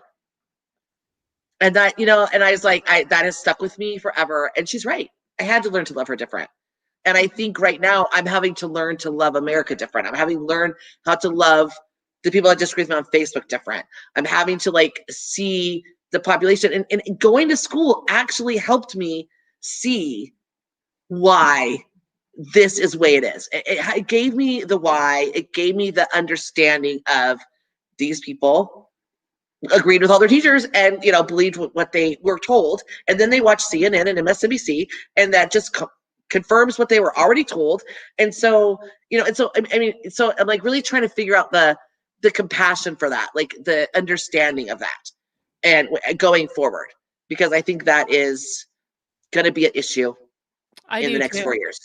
And how I see it is like these people are all victims as well. And you know what? Maybe if things were different, maybe if they had a large number of faculty members who were teaching them how to think and not what to think, maybe if the news wasn't so biased, maybe they would still formulate the positions that they have. And that's fine. That's fine. Exactly. If you told me why you think this, that you've come to this conclusion on your own, then yeah, of course, I respect that. So, and of course, because obviously, you have different beliefs than I have. So those beliefs are going to influence that, our political beliefs also. So if you don't believe, I can't expect, a non-Christian to be pro-life, because they don't feel the same way about it as I do. So I can expect them to be that way, but that's part of who I am because of my belief. So, but that's their thing. And, to me, it's like, whatever the law of the land is the law of the land. You know what I mean? It's like, whether I agree with it or not, it is the law of the land. And, I can still be, have my opinion about it, but it's the law of the land. So, I can, wish to change it or even try to change it, but not be mad at people because they don't have the same, they're not playing by the same script. We're all, we all have our own script. And so, the way we see things is going to be different. Yeah. And so, I don't know, we need to give each other that kind of grace. I think that, that we are going to, if we're going to ever have this country not, go to hell, we need to figure out how to do this. And I just don't, I don't know. I don't know how it's going to happen. Yeah. I think when you're impeaching a president that's not even in office. That's the stupidest thing I've ever heard in my life. Don't even get me started ranting on this non. I know, but Carlin, unity. No. And this is an example. It's like that they don't mean unity. They don't mean understanding. Like what you just talked about is like, I'm a Christian. I have these beliefs. That's why I'm pro-life. Like, but you also left room for like, not everyone believes the same thing I do. Like in my belief system, we never actually die. Like we turn into spirit and we can come back and all this stuff. And so for me, I look at the whole like pro-life, pro-choice thing in a very different way than you do. And we're both allowed to have our perspectives. Yeah. Yeah. Yes. Mm-hmm. Yes. But it's like, I don't know. And maybe, and I, is there some confirmation bias in the way I see things and how I see that it seems to me the right is more tolerant than the left? And maybe we're going to see that not to be true. But let's hope that doesn't become, the truth of it. That, I think, you know what I mean? I totally agree with that. And I think I absolutely do see some confirmation bias happening on the right, but I also think I look at Haidt's book where he talks about like people on the right get their news from a more varied amount of like a variety of sources, whereas people on the left get their news from like left sources. And so I have some faith that people on the right, I found their minds tend to be a little bit more open on some areas, not on all areas. Like I don't even usually talk about the pro-choice stuff because I will get called a baby killer and I don't like that. I won't call you baby killer, I promise. No, I appreciate that, but I find that it tends to be true. But at the same time, I mean, your point remains. Everyone is susceptible to confirmation bias. Everyone is susceptible to projection. Everyone is susceptible to like the fundamental attribution error and all these different tricks that our brain plays on us to try to teach us that people who disagree with us are bad or evil or wrong for whatever reason. And I mean, my biggest fear ever since literally election day has always been that the right is going to turn into the left. And I really am crossing my fingers and hoping that doesn't happen. You and me both. Because I mean, I want to still be, I want to be proud. It's hard right now. I mean, I put out tweets that I'm like, I no longer, identify as a Republican, and I'm very disappointed in the Republican Party. And, a lot of the people in the Republican Party, I'm very disappointed, and I very much went from a reluctant Trump voter to he kept his promises to me. He did what he said he was going to do. And so, when you attack him, for me, it's hard not to be like, you're attacking me and what I hold to be true. I mean, go to a MAGA rally. How do you not look at this and go, this is how America should be, excited to be Americans. I love this country, almost as what, I love my God, my country, my family. Those are my three things. And that, the fact that I see this being taken over by people who don't love this country, who literally just sit there and complain about this country and miss the good stuff that man. And so if we, nothing else, maybe we could be the light of the, let's talk about what's good in this country. Let's keep, talking about it, and let's just hope that Biden doesn't take it all away.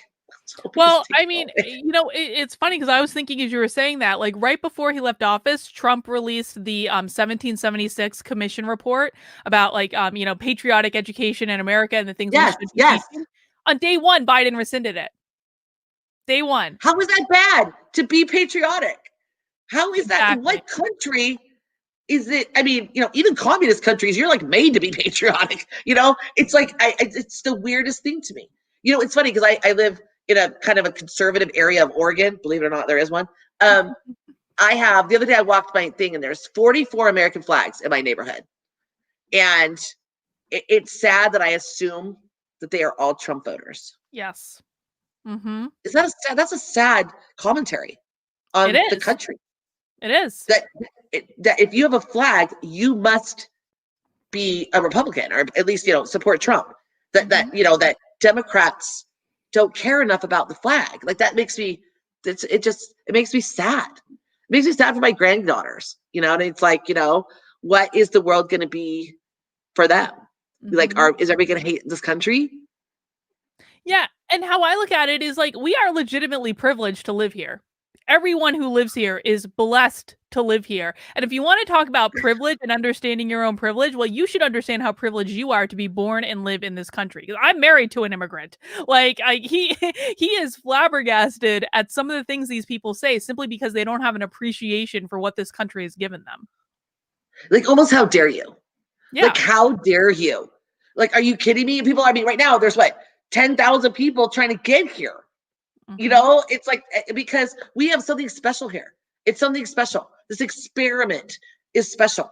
And, and are we going to lose that out of not understanding how lucky we are, out of a hatred to get our point across, out of, making sure that everybody follows the way we want to follow it? It's like that. Are we going to lose that? I was alive and well during 9/11, and I remember everybody had flags, and I wrote stuff on my car, this colors don't run. I was like, that moment was the most united I ever felt in this country. And God forbid we have to have something like that happen to make us all united again. But it was, Well, I want to make a point about that, though, because I remember 9/11 too. I was in college when 9/11 happened. And I remember I was one of those people out on the Boston Common protesting when W went into Iraq, because I thought that was bullshit. And I was called un-American for questioning the president. And how I mean, that was a very big thing, is like, if you question the just hit my microphone. If you question the president, you are un-American. How dare you question the president during a time of war? How dare you protest this war? I mean, oh, how the tables have turned. Right. And then here, and now we have, isn't that funny? You were a Trump supporter before you even knew it. Where Trump's like, why are we in these wars? Let's get out of these wars. Let's, let's have some peace. That, we have the power as America to literally influence the world for peace. Or, we put troops back in Syria. Just saying. Exactly what's happening. Just saying. Oh my God. Well, Dawn, do you mind if I take some super chats? Oh, please. Oh, of course. I'm sorry. No. Let's do some super chats. I've been kind of waiting for the Yanks. We're having such a great conversation. And folks, if you enjoy the conversation with Dawn and I, please go ahead and hit that like button. It helps us out and then tells YouTube that this is actually a good conversation to pay attention to. All right, let me just go through, and I'm sure there's probably going to be some questions in here as well for you. Tanner says, I love this channel. I can't believe schools are teaching horrible stuff like anti-Trump junk and trans studies. May God help us all save the children. Yeah, I agree with that. Beth caught it. It's about the kids.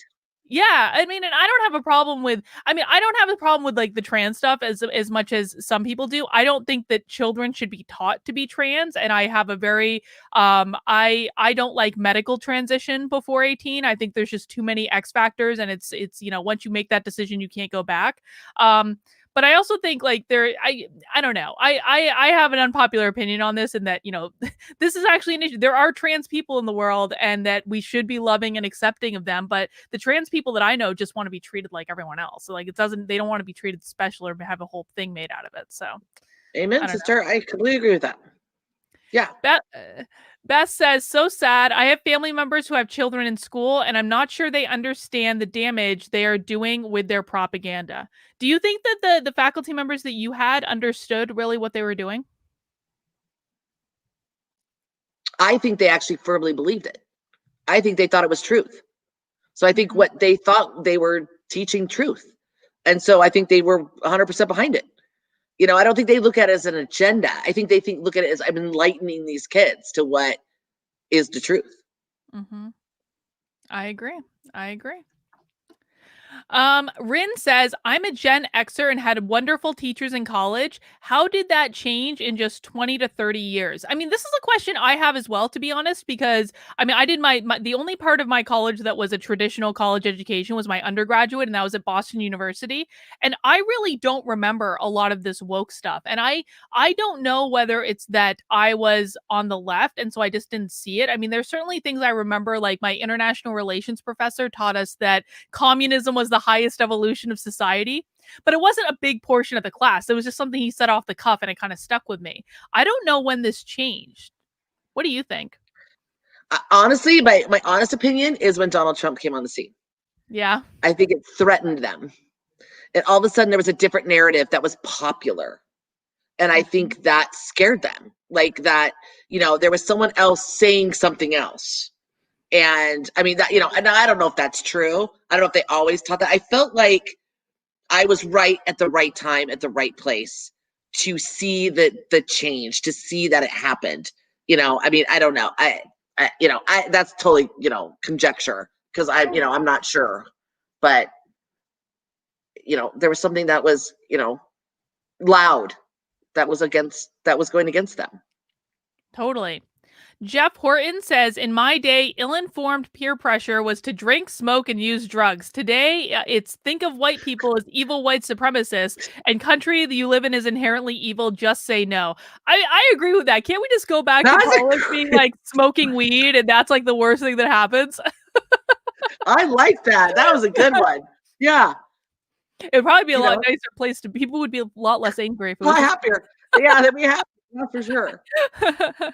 Melissa A says, oh, this is actually a question I've seen several times come up in the chat. So Melissa A says, can we do a special local Zoom call with Dawn so us mature students can compare stories? I don't know how badly I need this conversation. So Dawn, I have a locals community, and it sounds I know I've seen at least 3 people from my locals saying you have to have Dawn come to our Zoom calls because we have 2 Zoom calls a week. So we'll have to I would love to. Yeah, we'll have to coordinate you coming and having a chat with us. Oh, I would love it. I would love to hear their experiences too. So I don't feel so like, I feel like I'm the only person that had that I know, because I'm the only conservative old person I know that went to school. So I don't, a lot of people they'll tell me like stories about their kids, oh yeah, well my kid had to write a paper on da da da da, and so, and then they'll be like, what do they do? I'm like, well, you have a choice. You either, you do what you believe in your conviction, or you try to just get the A and tell them what they want to hear. I mean, that really is the choice. No, we'll definitely have you come to one of the Zoom calls, and I actually have faculty members in my locals too that are not crazy. So we do have conservatives that are not crazy. Oh, I love it. Awesome. All right, let's see. Beth says it is usually futile to try to talk facts and analysis to people who are enjoying a sense of moral superiority in their ignorance, and that's Thomas Sowell. I think that is a great quote. That is a great quote. And that to me, that moral superiority, I think that definitely, if it didn't start under Trump, it definitely ramped up very quickly under Trump, because I think that they view themselves as like, we are the good, we are the superior, we are the right, we are the educated, and everyone else is stupid and bad and racist. 100%. Yeah, like that's what I mean. I definitely was, every time the kids would say stuff in class just to like get the teacher to be like, oh yeah, that, very, oh, that was so good. You did that, oh, I gave $20 to this like black homeless guy because I felt really bad for him. He's like, oh, good for you. See, it's like, it was, there definitely was a moral superiority, to, I definitely felt that. I think that's so sad, because it's like, it's not even about a difference of opinion. It's that they have framed anyone that disagrees with them as bad, immoral people. And that to me is a very sad headspace to be in. If you have to view the world as like everyone who disagrees with you is just a bad person. I mean, and our belief systems are different, but like in my belief system, you're supposed to love everyone. Like, I'm you, you're me. We are the same person. We come from the same source, right? How I feel about you reflects how I feel about myself. So why wouldn't I want to love you? I mean, the Bible teaches that we are made in the image of God. If you hate someone, you are hating the image of God. I mean, the second most important commandment is to love the neighbor as yourself. Like that is, in the Bible. That is what we are supposed to do. I mean, but what I think right now with the dance that we need to figure out is, how do we love people but still educate them about what is going on? I think that's going to be the hard thing, because, they don't know. And so it's like, I've seen people say, like, you need to go on social media, tell everybody the truth about what is really going on so they have a chance to see it. So, like, how do we do that in a loving way is, I think, going to be the, what we're trying to figure out going forward. I think it's also very taxing, to be honest. Like, I get exhausted. I don't even try to have these conversations with a lot of people right now, because it's like the gap between us in terms of information is so big that it's like I already have to spend all of my time reading and fact checking and make sure I know what I'm talking about and making sure these things are actually real and they're not crazy and all this stuff. I don't have time to sit down and then walk you through every bullet point when you're not even open to hearing it anyway. Well, and then if you do, God forbid you do, they're like, source, link. Yeah. I want a link. So then I'm like, oh no, I'm searching for that link that I read that on, or whatever. I saw the video. Like, to me, it's like, they're gonna be starting with the Capitol, but the video evidence is pretty overwhelming about the Capitol. And but it's like, people are like, oh no, that's not what they're saying. So that's what I have to believe. And then I'll give them a YouTube link, like, here is a video from the Capitol, and they'll go, it's on YouTube. It's on YouTube. It's still a video from the Capitol. Like, this is literally video evidence. It's video evidence. Yeah. Yeah, no, yeah. And that's, are they going to, I don't know. That's where I go crazy, and I pull out the remainder of my hair, and I'm like, screw this. I'm going to go sit on the couch and watch TV. You figure it out on your own. Seriously? All right, Jeff Horton says, these people need the operation to get the stick out of their butt. Everywhere I go, I get along with all people. What was I missing? Yeah, I mean, that's why I say college should be back into just smoking weed and hanging out and doing what it would be a much nicer place. And just talking about philosophy, the meaning of life. Let's just go back. That's what I thought it was going to be. Literally, that, yeah. Council Culture says we should start a support group for those of us in school who are losing our minds. Well, I'll tell you what, like, my locals, the Zoom calls are like a twice a week support group for a lot of people. That's basically how they function. So join the locals. The information for my locals is in the description below. I've got a couple of my local members here in the chat so they can answer some questions about it, but we do have support group. So good, Carlin. See, you're doing such good things. You should be proud of yourself. You should. I hope you're proud of yourself. Thank you. It's a little weird for me to hear that, because, like, I mean, my mother doesn't even talk to me, so it's like, it feels a little weird to say, like, you should, like, it's a weird thing. It's a weird thing. So I always feel like the black sheep with this stuff now. You know what? You are. I mean, I don't know if braves. I mean, I hate that word because now it's like turned, but you are. We need you. And you're there, and you are, look how many people, like they said, your Zoom calls are making people sane. You should know that you are doing it. I know, and it's been hard for you. It's been a hard thing. You come up with I think about that. My daughter would have to give up all of her friends. And I think about you and how you had to give up so many of your friends and your knitting community and all that. And, and I think, gosh, if I had a kid like you, as brave as you, as smart as you, as, honest as you, I would be, your mom's crazy. I would be so proud. I just want you to know that. Well, thank you, Don. You're going to make me cry. I'm going to try not to cry. My eye makeup looks good today. I don't want to ruin it. But I do. I thank you for that. I greatly appreciate it. Let's see. Beth, thank you for that $2 super chat. Margot says, essentially, if I wanted your opinion, I'll give it to you. The echo chamber of academia. That's about right. Oh, yeah, that's true. That's good. That's a good one. Ashley Clare says, happy I graduated before 2016. I don't believe all students believe their teachers. Carlin, I'm now a supporter on Locals. Yay! Thank you for supporting me on Locals. That's great. And guys, by the way, like, YouTube is, I also have my membership open on YouTube, but I do always encourage people to join my Locals, just because on Locals, we will not be canceled or banned or censored, and that's important. Beth Coddington says, everyone should see No Safe Spaces. Dawn, have you seen the movie No Safe Spaces? I have not. It's really good. It's really good. Yeah, it's a documentary with Adam Carolla and Dennis Prager, and it's I love both of them. Yeah, it's a very good movie. It came out a couple years ago, I think, maybe like a year and a half ago. But I would recommend the documentary "No Safe Spaces" to everyone. Ooh, thank you so much for that recommendation. I'll do that this afternoon. Awesome. Jenny's getting inky with it, says, wonder if it would be worth suing a college if classes over cover politics, etc., instead of the subject you paid for. I mean, I think that's a very interesting question because you literally were paying money to take a class on the Renaissance and you got taught about Trump being a fascist. So how would you feel about that? I mean, again, I'm a right winger, or a conservative, so we don't really sue. We're the people that kind of just like suck it up and take it. So, I mean, I don't know. I haven't even considered something like that. I mean, to some degree, I could see how, there would be, personal like damages and, I mean, I left that class crying more than once, and, I remember about that class, I remember there was kids in there that were friends of my daughter's because she graduated right before that. So they were texting my daughter and say, "Oh my gosh, the teacher's coming after your mom." And Wow. my daughter actually said, "Nah, my mom can take it." That's what my daughter's response was. But so like there was definitely some, emotional stuff there. I don't know if it goes against, like, I feel like, higher education is there less, sorry, my dog. That's okay. I have a Higher chihuahua. education, less,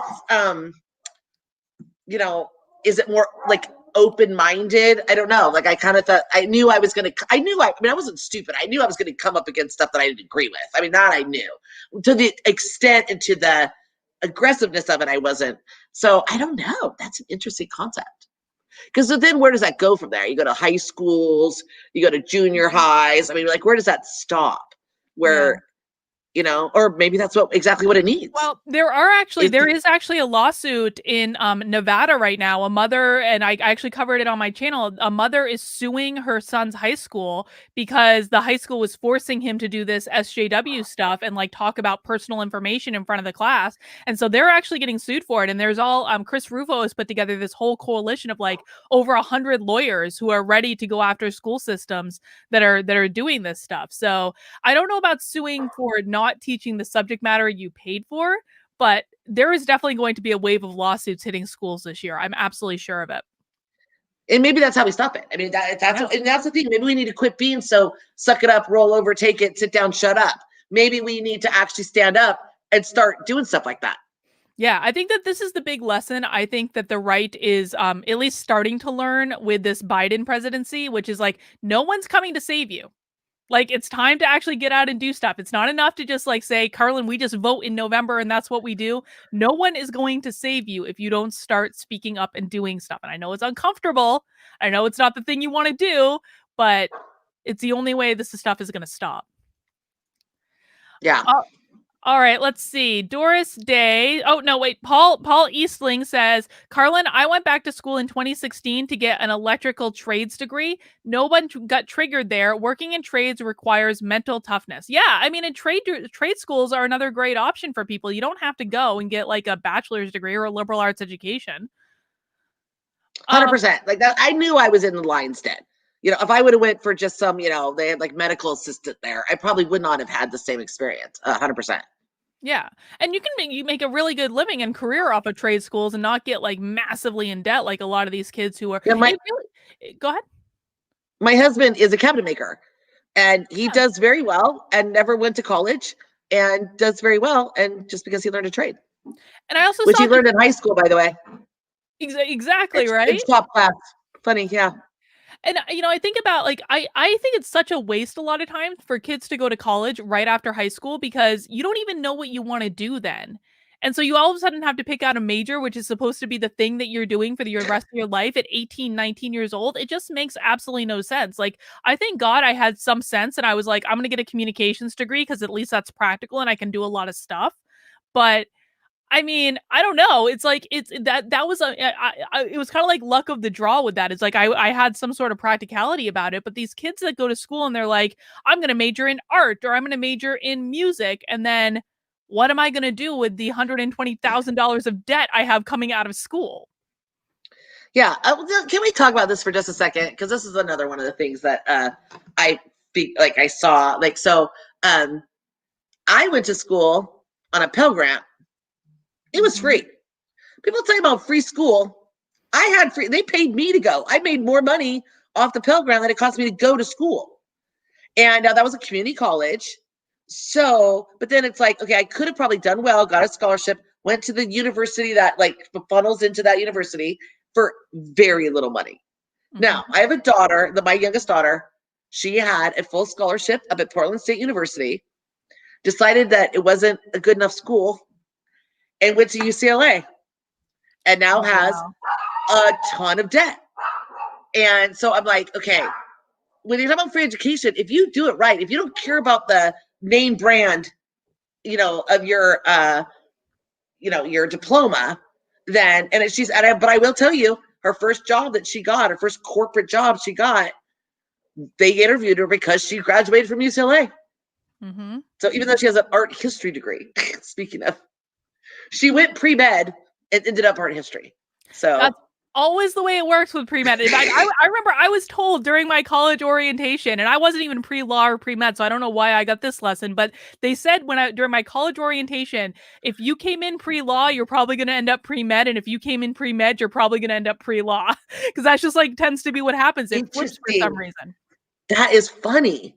That is really funny. Yeah. So now she has a ton of debt, and then she's a Bernie girl, so she wants her debt taken away. Yeah. And I'm like, you bought a Louis Vuitton and not a Walmart purse. You have to pay for that. I mean, you bought a product. Well, you have to pay for it. And what people don't seem to like wrap their heads around with this whole idea of like Bernie's free education plan, that free education plan isn't going to be for your kid to go to UCLA if she lives in Portland. Right? Like, that's not going to count. She could have, like, it would have been literally to go to Portland State. She would have been debt free if she would have stayed at Portland State. Right now, she would be debt free. And let's not even talk about the fact that she hates capitalism, but her capitalist dad. You can pay my rent in Westwood, UCLA, Southern California, so that I can go to UCLA. But I'll take the money that you got being a capitalist. But I don't like capitalism. Like, let's not even start like that whole conversation. And I'll tell you this too, like college costs, I remember, like, so I started working at colleges in 2003. I worked in higher education till like 2013 or something, like 2013, 2014, something like that. So what was happening at colleges in the 2000s is a lot of them decided that their campuses needed to look like luxury apartment buildings. And so they ended up taking out all this debt to finance the revitalization of their campuses so they could compete with other campuses on, we have all these luxury amenities and look at how great our dorm rooms are and blah, blah, blah. That's why tuition prices went up so much, because they were financing all this construction via debt, because there was a school of thought that said half of colleges are going to close in like the 2010s or something. So they were trying to get ahead of the curve to recruit all these students and ended up taking on a ton of debt in the process. And now we have college costs like $70,000 a year to go to a school like Syracuse University or NYU. It's ridiculous. It's ridiculous. I think hers was $67,000 a year for UCLA. That was just school. Like, we paid for her rent. So that was just school. That's insanity. It's insanity. There's going to reach a breaking point at some point. Well, we'll see. Well, no, she's hoping that's the one thing she wants from Biden. And it doesn't sound like he's on the train to do that pretty quick. So we'll see. We'll see. Well, speaking of your daughter, Doris Day actually has a question. Doris Day says, I live in Portland. Please tell me that your daughter did not participate in destroying my city, because it is done. So, but it sounds like your daughter's becoming disillusioned with all of that. Yeah, she was peaceful. She didn't destroy anything. She didn't burn anything down. That was my first thing, was like, when I first started the riots happening and I knew that's where she was, they were very close to where she lived, I was like, she's not a part of this. But she said she actually saw some things and they went home. They were scared. And but she did prostrate herself on the bridge and for George Floyd, for BLM.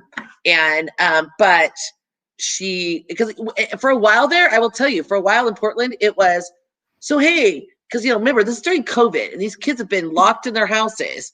And so they're like, so what are you gonna do Wednesday? Are we gonna protest Wednesday? what about Saturday night? You going to protest Saturday night? Let's go on Saturday night. Like, it was like a date. Like they would all plan this to go together. But she did not, at least from what she's told me, she's not a violent. She's a kind of a goody two shoes, really, but wasn't violent. And she said a couple things that, she felt the tear gas a little bit, like, she got scared a couple times. And so they did it for like 2 weeks, and then she didn't do it after that. And now they're over it. Yeah, she's very disillusioned by the whole thing. Well, that's a smart girl. I tried to warn one of my former friends, actually one of the people who was especially vicious to me. She ended up moving to Portland as I was like going more public with things. And I tried to say to her, I was like, you need to, because she didn't believe Antifa was a real thing. I would hear from her and her new husband all the time. They were like, Carlin, Antifa are peaceful folks who just are against fascism. And I told her, I was like, you might not believe me, but you need to be careful around these people. I'm not messing around. So I hope that she listened. It sounds like your daughter has got the message. Yeah, no, she was scared a couple times, so I'm sure that is. But I'm like, did you see Antifa? She's like, yeah. I'm like, oh my gosh. So. Stay away from them. Yes. Maddie, Laura Morris says, a lot of professors and college students have Trump derangement syndrome. That is sad. Love your channel. Yeah, I mean, we'll see if they start to become back to normal, maybe post-Trump. Who knows? Alexandra says, is there going to be like a Biden delusional syndrome? We need to coin a new term, Carlin, for people who don't see really what's happening with Biden. Well, kind of the same thing with the opposite. So this is actually something, so I have Dr. Howard Asher on the channel every so often, and he actually wrote a whole book about this called A Loose Grip. And so derangement was real, but like political derangement was real before Trump, and it's always existed. And it's just like Trump just took it up, as Trump does, several notches above normal. But derangement we already see Biden derangement syndrome with like half the people are like, Biden is the greatest thing ever when they hated him a year ago. It's like, what are you like, dude? Come on, what are you smoking? That's what I mean. Is that like a delusion? Like, instead of derangement, like delusional syndrome. Like, you actually think he's doing a really good job, and you actually think he's all mentally there, and like. Or they actually convince themselves that his policies are good. Like, oh, eliminating all those jobs on the Keystone Pipeline, that's good. Or raising the prices of insulin, that's good. It's like, okay. Okay. Letting China have 90 days that they can get our power grid, that's good. Yeah. I mean, come on. Yeah. But they don't know that. Nobody knows that. No, it's so nuts. No. Alexandra M says, I got triggered hearing you talk about that pedo defending professor. What? Yeah, that is probably one of the most alarming things that you brought up, that's being taught to college students, and they're just like, oh, okay, that makes sense. It's just when people are young, the logic function of their brain is not fully formed until they're 25 years old. And so this is like particularly insidious. Like when you're teaching people before the logic function of their brain has fully formed that this stuff is okay, that's dangerous. Well, it's funny because my daughter's boyfriend at the time, his mom was a psychologist, and he and I actually had the same exact debate. Mm-hmm. And his mom and him both believe that it's just, you're born that way, and we need to accept it. And so literally I'd already had that debate with him. So I was like, it for sure trigger. So it's not even just academia that is teaching this or, talking about this. I mean, I definitely thought there was something about her teaching this, that it was like a personal thing or something. You know what I mean? I don't know if that was the narrative always, because it wasn't the book's narrative. It wasn't the narrative. Well, it said they had pedophilia, nature, nurture. And so it had this thing that, that they do find that has kind of the same brain function as a drug addict. Like it has that kind of same like neurological pathway things, so that, but so it did kind of say it, but not really say it, because you wouldn't be okay with, nobody wants people to be drug addicts. So that was a lot more easy to, But to me, defend. That's kind of like, it's kind of like saying though, schizophrenia, nature or nurture. Well, it's like, like, or like, what is it? Like manic depression, nature or nurture? Like, it doesn't mean it's not a condition that you need to actually treat. Or sociopath, nature or nurture. Like, it's like, it's like, it is. Yeah, it definitely still has, it's still not a good thing. And it still needs to be, looked at as a deviance of human behavior. Mm-hmm. It shouldn't be a norm of human behavior. No. Yeah. So ridiculous. Jenny's getting inky with it, says, but they have to push the emotional response. That's how they turn people into schools of fish. That's exactly right, Jenny. Ooh, I Gerald like Ar- that. Push the emotional response. yeah.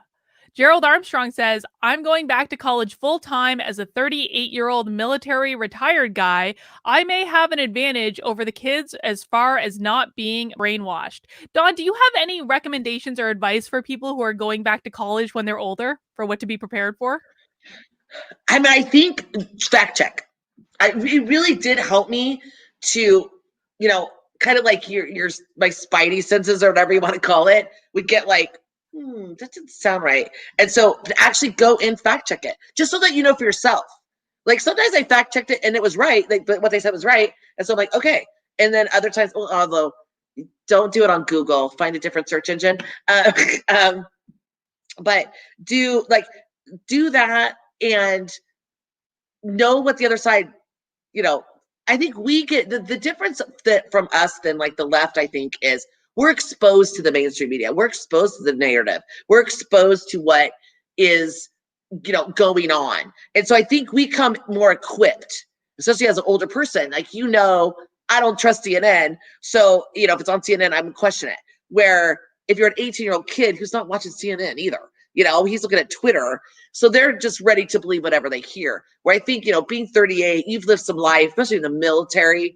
So, I mean, I hope you rise to the occasion in those classes and you let those kids know some real experience, especially from somebody in the military. That would be awesome. Because Absolutely. I was a grandma, you know what I mean? I was, an old woman who would, they definitely wanted my peer review on their paper, but they didn't like, I wasn't going to be friends with them. So, and I wasn't like, they didn't really, I was just some antiquated person in their class where he could really make a difference in, just being common sense. But my thing is just know your enemy, kind of like, I feel like know your enemy, so to speak. And if something doesn't sound right, look it up, fact check it, and bring it to the attention. Like I did that stuff. I brought that to the attention of the professors privately. Like I just put it on their desk, or I didn't like make, I didn't shame them in front of the kids. Like I could have seriously went, I read this, to my professor and said, you were wrong, you lied, you didn't say it right. And I never did that. I just put it on their desk and made like a little point of it. I don't know. Yeah. And well, I think that's the right way to do it. I think if you're going to do it in front of the professor, I think the best way to do it is in terms of like asking questions that you might already know the answer to, but you can act dumb about it. Like Exactly. does this like mean this, or how would this apply in this circumstance, or how might we look at it if this happened? Like ask leading questions so you can kind of teach the kids in the process, which is not something you should have to do when you're a student, but it's an opportunity.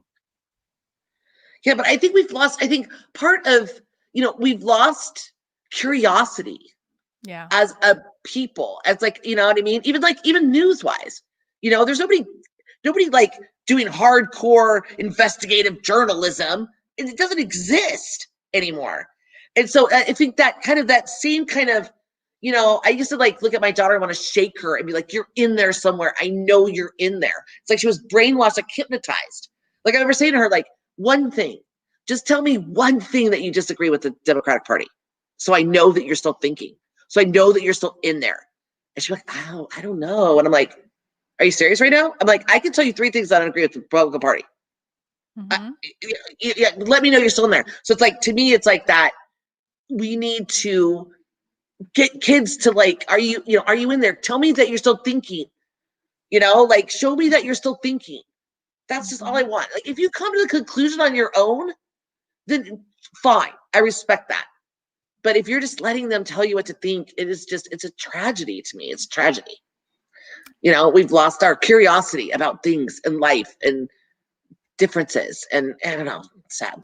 No, I totally agree. And I remember, like, when I was doing corporate trainings in person more regularly back when we could actually do stuff in person, I would try to teach people how to ask curious questions. And these are professionals in the world. I tended to work with younger professionals, like, in their late 20s, early 30s, but they literally didn't know how to do that. They would look at me with like this blank face and be like, what do you mean? I was like, well, just be curious. Like, aren't you curious about someone else's perspective? Aren't you curious about someone else's point of view? Just be curious. And they were like, I have no idea what you mean by that. Well, even just curious about, like, go deeper. Like, okay, so you said this, does that mean this? Like, just even expounding on the, the issue or the subject or whatever, like getting a little bit more information about it. That, I don't know, that, yeah, just, I don't know. But a lot of kids are there just to get the A.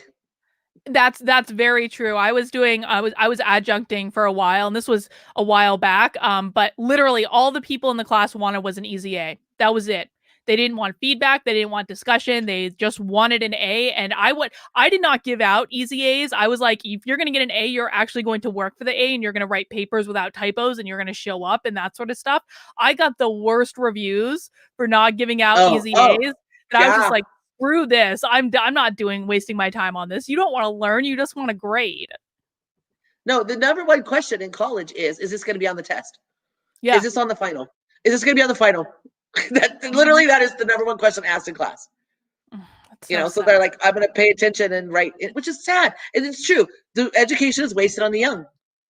Yeah. Because, I did have, a few classes. Like, I took a Spanish class and fell in love with Spanish. And I really, really want to pursue, like, learning Spanish. And, so there was some things that did spark my, I don't know, my thing. I did love sociology, and it's like, did spark some kind of, like, curiosity or wanting to know more for me. Mm-hmm. But I just couldn't do it in that setting anymore. Totally. It was hard, and it was exhausting. And you can learn Spanish. You can do like Rosetta Stone or any of these other I know things now, right? So you don't even need to go to college for that. You don't. You're right. I know. Let's see. Jeff Horton says, great courage, presence, and sincerity, Dawn. Thank you. I agree with Jeff on that one. And Jeff is a member of my thank local. You so much. Thank you so much, Jeff. Yeah. Tracy M says fellow Christian here. Book recommendation. Live Not by Lies by Rod Dreher might be a good one to give your daughter to. That's Dreher. Have you heard of that one? I have not heard of that one. Mm-hmm. I wish I had a pen with me. I do not. I'll go back and listen. I'll get it. Awesome. I'll go back and listen. Yeah. And then our last super chat is from Nathan. And Nathan says, government student loans are predatory in nature due to the way college is pushed in the public education system. Anyway, have a $5, Dr. B. Thank you for that. That'll help me pay back some of my government loans, assuming that Joe Biden doesn't cancel them, which I wouldn't be, I gotta admit, I wouldn't be altogether upset about, but I'm also perfectly fine paying them back on my own. I have some Parent Plus loans. We have Parent Plus loans, so I'd be okay with it too. I wouldn't agree with it, but I would be okay with it. I'm not exactly. I'm gonna be like, no, Joe, no, don't do it, Biden, don't do it, no. Really, yeah, come on. I love it. All right, Dawn. Well, that's all the super chats we've had. I think we've had an awesome conversation. Thank you so much for joining me today. I think this has been really enlightening. Thank you so much, Carlin. It was really fun.